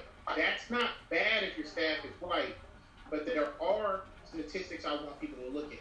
Okay. So what you can do is go to a website called California Dashboard, because I like to give solutions. Okay. So go to California Dashboard. California Look up Dashboard. Any school in California Dashboard, and you can look at two simple things. Look at the number, are black and brown students being disproportionately put into special education? So what that means is, if your school has 5% black students, but the special education department is 50% black, that's a disproportionality. Got it. Also look at your discipline data. That's on California Dashboard as well. So look at disproportionality in that. Again, if you have 20% black, or let's say, you know, it's I don't know, the school is 30% Hispanic male, but your suspension data indicates that it's 80% of suspensions are blacks, or 80% of the suspensions are black females, you have a disproportionality. Your next step is you go to a school board meeting. Now, I can't speak for the business sector because that's not my area of expertise, but in education, I can speak on. If you go to a school board meeting and they have the open session time, and you say, hey, I have a question about this data I'm seeing, you will have the whole room quiet, because community members matter, and community members matter important, especially important to school board members, because they're elected officials. So you can ask questions, and that's how you can make your difference into making sure that kids at your community school do have internet access. There are a lot of agencies, outside agencies, that will individually work with homes if they need technology or internet access. But there has to be steps, and there has to be a level of agency. We're not in 2020. We're no longer at a point where we can have stuff handed to us. And when I say we, anybody, you have to have a level of agency about you to speak up. And for those who are disenfranchised, who don't know how to speak up, that's why, again, it's important that the leaders do. In 2020, schools are more segregated than they were in 1954.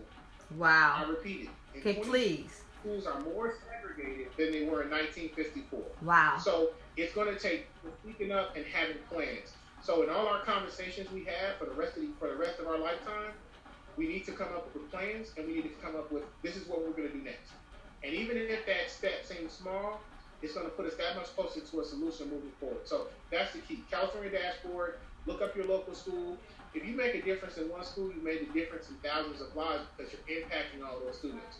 So you don't have to go to every school board meeting, but I guarantee if you start speaking up, you're going to get their attention. They're going to call you on the side and say, hey, I know you're coming to our school board meetings. I notice you're speaking up. And so those are the things that you can speak up on, and not just issues dealing with race, issues dealing with all factors of the school where they need someone to advocate for students. Got it. Well, and I'm going to add, because I think another part that you brought up, and I think this is where we lost focus, right? We focused on I think a lot of parents focused on their kids getting into four-year institutions versus saying, hey, what about my kid that might just want to do a trade? We let them take that away from us. We need to get that back. Yes. Because we focus so much on everybody Education. saying you need, a four-year education, but look at I'm gonna have Joel chime in here too, because you know what, Joel actually had the opportunities to do the four-year education with the private school, but he chose. He said, you know what, I'm not gonna do that. He became a leader within a major airline, and then left there, and now he's a leader within a major public transportation company. But he made that choice to say, you know what, trade was better for me than going to four-year university, which he's making just as much money. But the problem is we've removed that layer, so our kids either I go to four-year college, or I'm going to stay out here in this lower income bracket and just, try to make my way. Right. Go ahead, Joe. You know what, and a lot of times it boils down to we don't give our kids the choice. We always dictate to them, you're going to go to a four-year college, you're going to do this, you're going to do that, instead of asking them, hey, what would you like to do in the future? Oh, Excuse me. Can you hear me now? Yeah. Okay. How would you like to dictate your future? Would you like to be a doctor? Would you like to be a lawyer? Would you like to be a mechanic? And sometimes to these parents, if it doesn't sound like it's good enough for them, they will stymie these kids into building their own future. Then you have a rebellious kid that's like, I'm not going to do this. I'm just going to go to school and waste my dad's or my mom's money or whatever the case may be, and not be a productive citizen. So you really have to give your kid, open your ear and open your heart and say, hey, I've lived my life. I've gotten myself to where I wanted to be. Let me see what my kid want to do. If that's what they want to do, and if that is something that's sound and makes sense, then hey, let's support that. And that would give that kid more of a competitive edge to say, my dad and my mom is really supporting me. Let me really go to school and make them happy. Let me really go to school and get good grades so I can show them that, hey, I really want to do this. Don't knock the kid to do something if it makes sense. I can see if you say, I want to go to the circus to be a clown. Well, no, you can't do that. But if you want to be a mechanic, then hey, you're going to be the best mechanic you can be. I know a lot of stuff that that's doing real good and that's putting out, six figures every year. Not even every year, every 6 months. That part. So give your kid that choice. And, it comes down to us pressing for our community leaders to say, hey, look, let's talk to our mayor. Let's talk to our city councilman and say, hey, look, just like they came on the air to give us an update on this COVID-19 every week, why don't you come on the air and give us an update of what's going on within our community? Let us know, hey, this is available for you guys. Hey, if you go over here, you can get this. If you come over here, you can get that. If you get in touch with this person, they're going to help you do this. Don't make it seem like it's one of the funeral things where you see all your family members when somebody passed, oh, we need to get together, but not get together on the funeral. Get together when it's a meaningful time. Hey, this is a meaningful time right here. Unfortunately, it's an incident that's going on that's taking people's lives, but kind of let this be a model, just like you touched on, Jackie, by saying Asia Brown came on and giving people reassurance of what's going on within the city of Compton. I think they should have a weekly broadcast or something to let people, hey, this is what's going on in the neighborhood. These are the resources that's available for you guys. Come on out and grab them. Push your community leaders to get that going. Right. I think Jerome had another engagement. I'm going to let him just say a few words before he gets off. But I'm also going to say, I think, Jackie, your line is opened up. If folks want to send some additional questions, we can have Jerome answer those offline and respond back. But Jerome, I know you got to get ready to part with brother. I appreciate your time. Why don't you just go ahead and say a few parting words before you exit here? And your handles, please, how everybody can get to you social media-wise. Please, Jerome. Okay, you can look at me. Look me up, J.R. Rucker, Facebook, Instagram, Twitter, LinkedIn. Yeah, I would just say that it's important. I would say that the number one thing that we must do as picking up the baton from the exemplary leaders we had in the civil rights movement is we must create action plans. Mm-hmm. Action plans not only say what we want to do, they say who's in charge, and they say when we're going to do it by.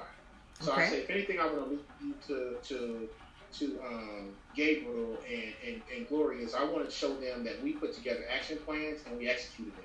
Mm-hmm. So as we continue these conversations offline, that's what my work is about. I'm about action plans and executing. So although this is a terrible crisis we are in now, we've been in a terrible crisis. Although our students are going to have trauma from this, they've already been in trauma. So there's a level of resiliency that Black folks have that it's really spiritual, and it goes beyond our understanding. So I just think we need to come together and create action plans. So every time we get together, we need to take notes and make sure, okay, we talked about this last time. Now what are we going to do about it? Right. So we can move the needle forward so we can create progress, and that builds momentum.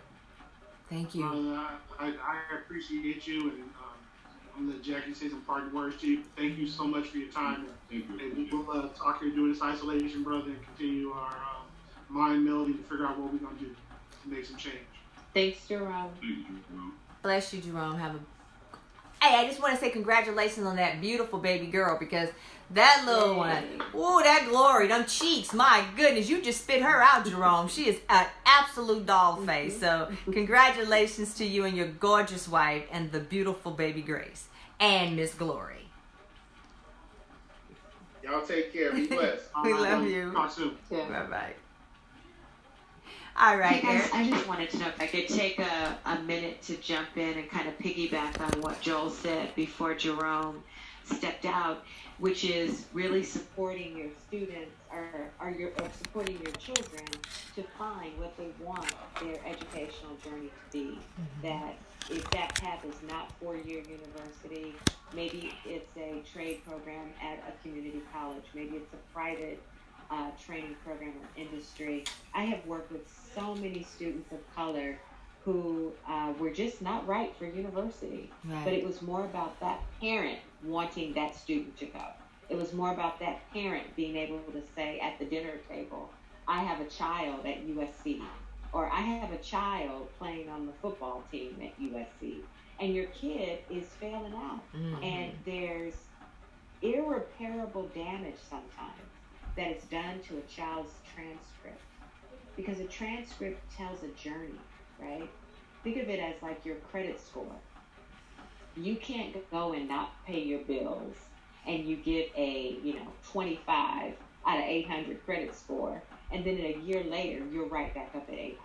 Right. It's the same thing with your transcript. You can't go and fail all of your classes and get a 1.0 GPA and then in 1 year say, hey, I'm older, more mature, now I want to go to medical school.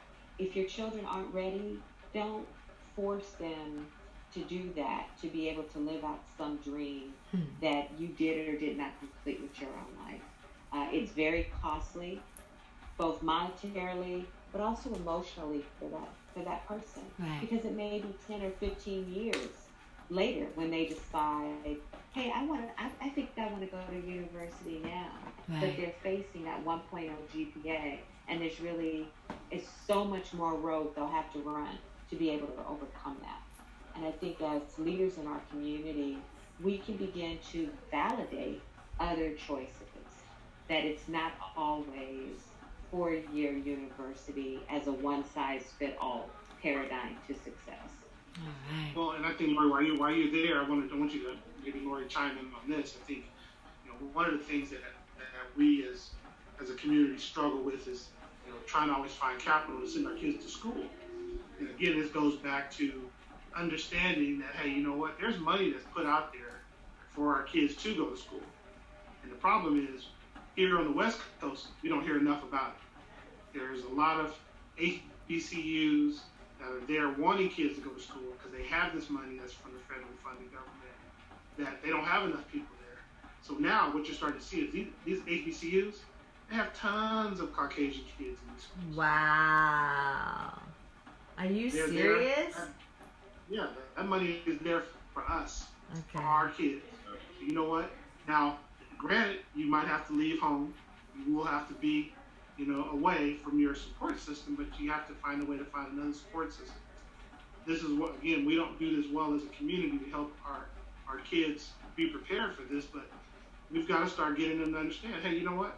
There's money there for you to go to school. If you got the grades, got the means, you want to go, and you're hungry for it, you know what? You have to consider these schools that might be out of the state. They're not here. They're not the UCLA's, the Cal State Long Beach's, the Cal State LA's. Maybe it's a Hampton University or a Howard University or a FAMU. But the money is there. And they come here, they recruit from here. They give you scholarships on the spot. They'll give you entrances. But again, we're not getting the word out to enough people to look at that. Lori, you might want to weigh in on that just maybe a little bit. Well, I think you're definitely right. I think sometimes we send people, we talk about what we're familiar with geographically, right, or on any level in that regard.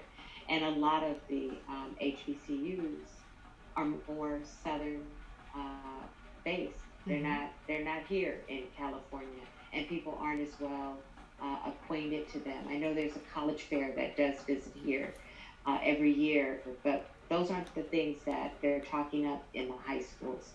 Or they're encouraging all students to be prepared for. And I think that's something we can do as well as leaders, is to be able to reach out to our communities and have small groups and talk about the opportunities that are there and the other options that are available. When I'm working with young people in terms of college and admissions planning, we have to have tiers, right? We have to have, this is my tier 1, my tier 2, my tier 3. And it's not about how the U.S. News and World Report ranks an institution, because that means nothing to you personally based on what your personal goals and objectives are.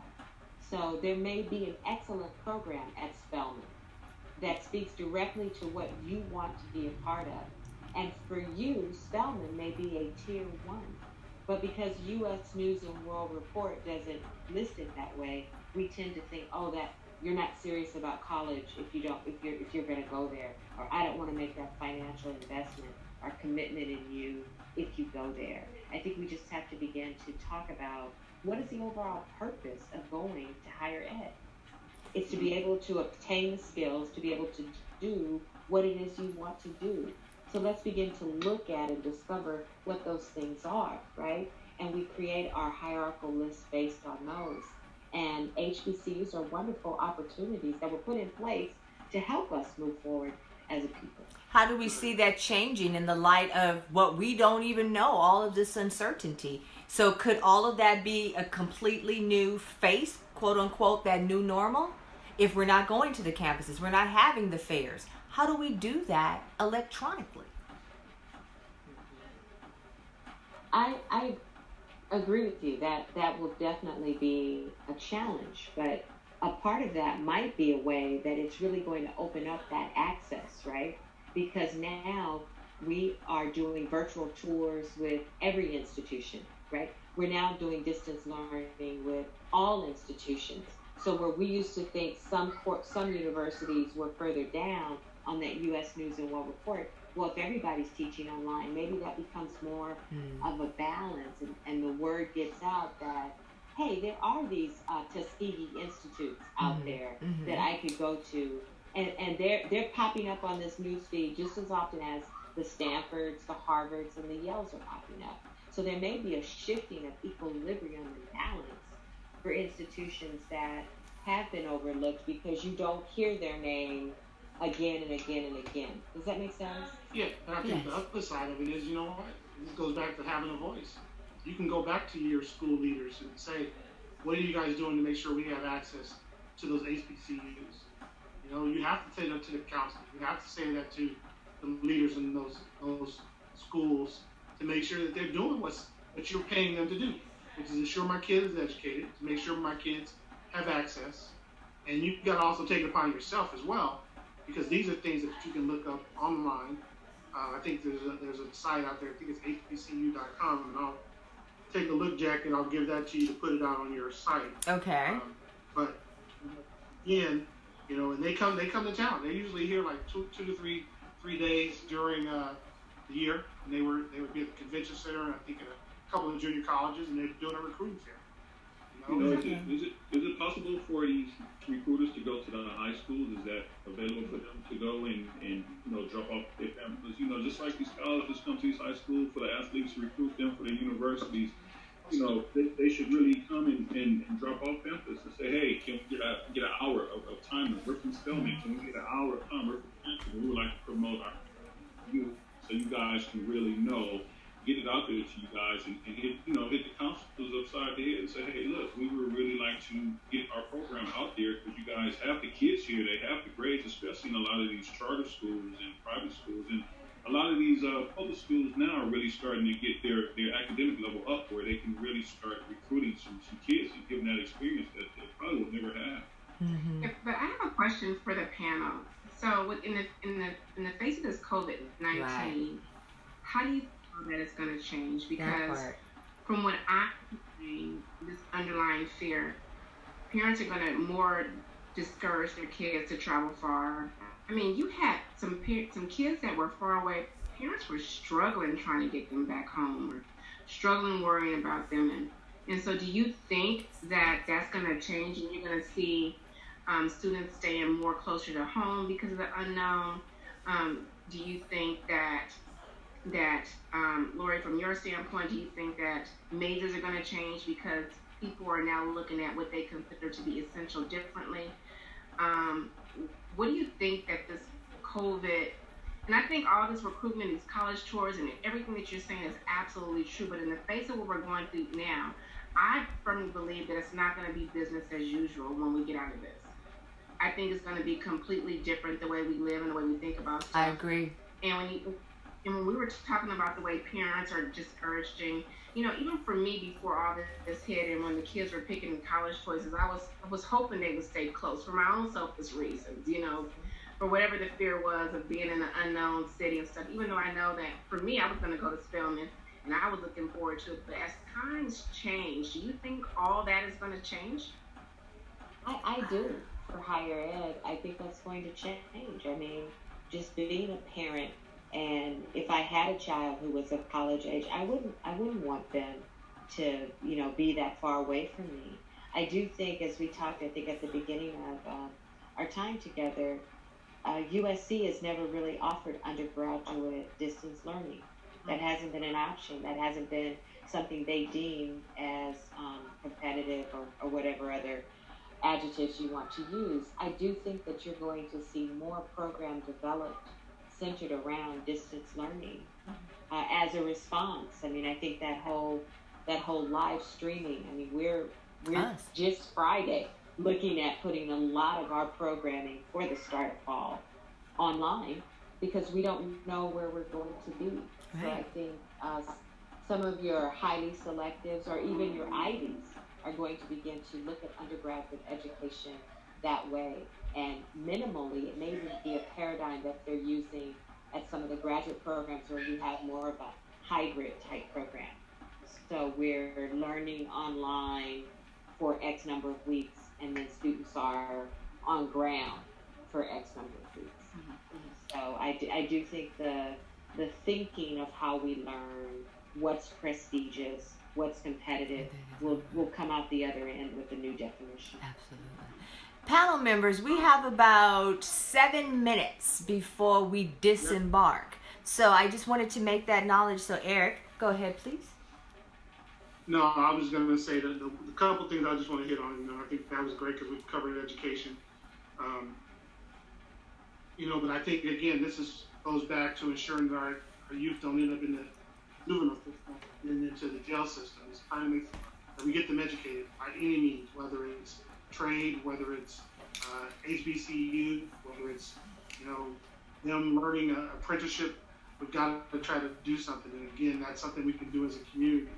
I think the next thing I want to make sure that we leave with tonight, when it comes to healthcare, I think this is one of those driving forces. We go to the doctor, They give us the 15 minutes and prescription, and they send us out the door. We've got to take a better command of our healthcare. Even when it comes to Medicare and Medi-Cal, you know what? It's a right. This is we've got to make sure that this is something that we advocate for.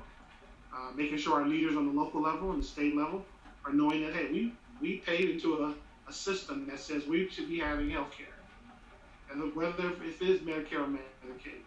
You know, I've had a daughter that was on Medi-Cal and turned around and had to be moved over to California Care.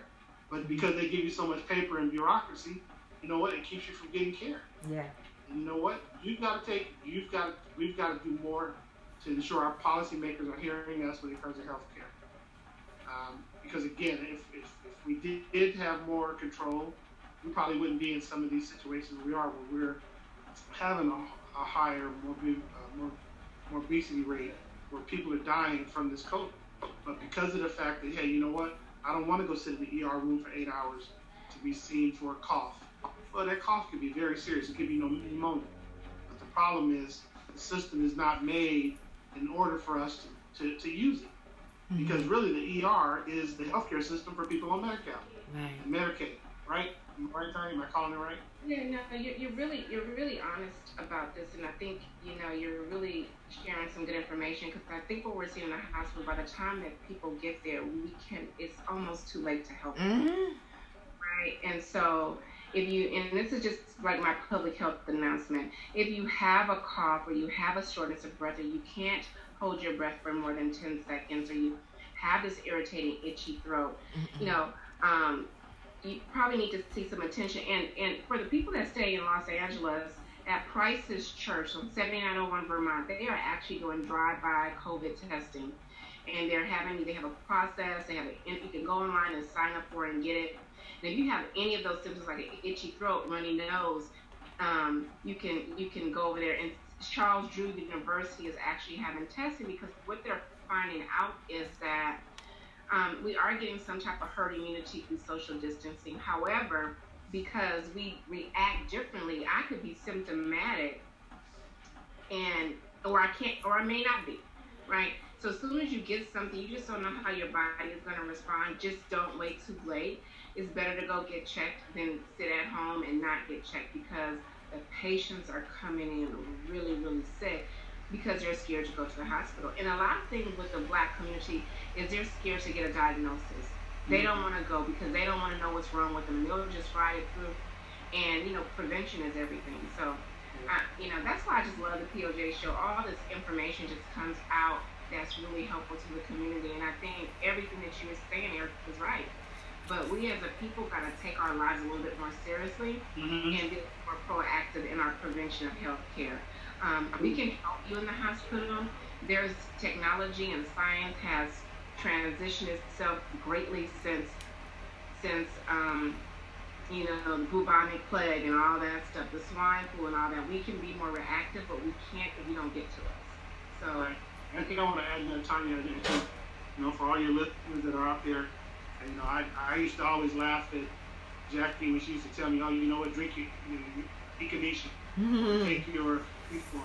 You know what? These are little holistic things that, if you just go back, they've been using these for years. They just weren't pills. They were getting it from the holistic places. Taking the oil from the fish, or making the herbs from the greenery in the land. So again, I'm gonna also push. We got to get our immune system strengthened again. From all these pesticides. Vitamin C and zinc too, Eric. Vitamin C and zinc. I take vitamin C every single day, and I take zinc because it helps with antibodies. I take spirulina.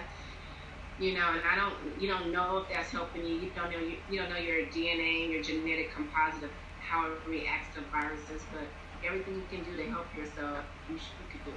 Yeah. Well, in this time that we're cooking at home, eating healthier, we should do the things that we can do that we can control. So Jackie, I know you have 3 minutes. I'm gonna let you talk to your listeners. Thank you for allowing us to have this conversation with you tonight. Joe, brother, I appreciate you. I love you. Thank you for joining us. Jackie, boy, I appreciate you guys. Love you. Thank you for letting us take the time to talk about what was on our mind. I just wanted to say, Eric, and to everyone who blessed us with our time tonight, what I like to do is, if as much time as we get to speaking about the COVID virus and the outbreak and all those things that we know we have to do and be safe. God bless you, everyone who came on the panel. But I got to do this, guys. We got to end everything else with the spirit of the living God. So we know our facts, right? There's so much more we're going to issue. Psalms 23, everybody. Psalms 91. So I know for me it's very comforting to get into the Word and hear what He has to say about us, because at the end of the day, whether it's a conspiracy theory, flu, bubonic plague, 5G, it's here. And it's killing us. And we've got to do whatever we can do within ourselves. All the things that we spoke about tonight. But everybody, I'm just saying, pray. And let's love one another. And let's reach out to one another. And let's be good to one another. If anything else, if I can say to us, is let's just be good to each other, everybody. And I love everybody who takes their time to tune into the Poetry of Justice show. Lori G, Shelly C, Tanya Michelle, we truly work so hard behind the scenes. I love you, Dante. Again, another shout out to Mr. Kevin Nash. And to all our listeners and viewers, we can hang out a little longer on Facebook if you guys want. I know our panelists may have some things, but I just wanted to give my little 2 cents and say thank you, everybody. And I love you guys so much. And there are no words that can express my heart. So thank you, everybody. Go ahead, Lori G. Lori, you have anything to say? I guess Miss Sissy doesn't have anything to say. Can you hear me, Lori? Uh-oh, I lost audio with them, guys. Let's see what's going on. I don't know. Okay, hold on. I don't know. I can't hear them. Lori, can you hear me? I don't know, everybody, but the phone is acting crazy. Can you hear me, Lori G? Oh, I can't hear you. Anyway, guys, we're going to try to figure it out. Hello, Herman. I don't know what's going on. I'm having some technical difficulties, but I know it's time for me to leave Kevin Nash. So thank you guys very much for listening to Yikes Radio, acceleratedradio.net. Facebook, you stay with me. I love you guys.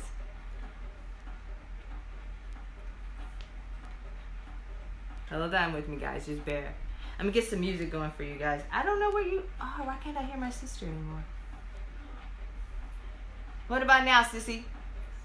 Yeah, I can hear you now. Okay, we can hear each other now, everybody. Thank you guys so much. I'm sorry about that. Hello, Herman Owens. We had a great time. Lori, what about you? You guys got a roll, or what's the situation?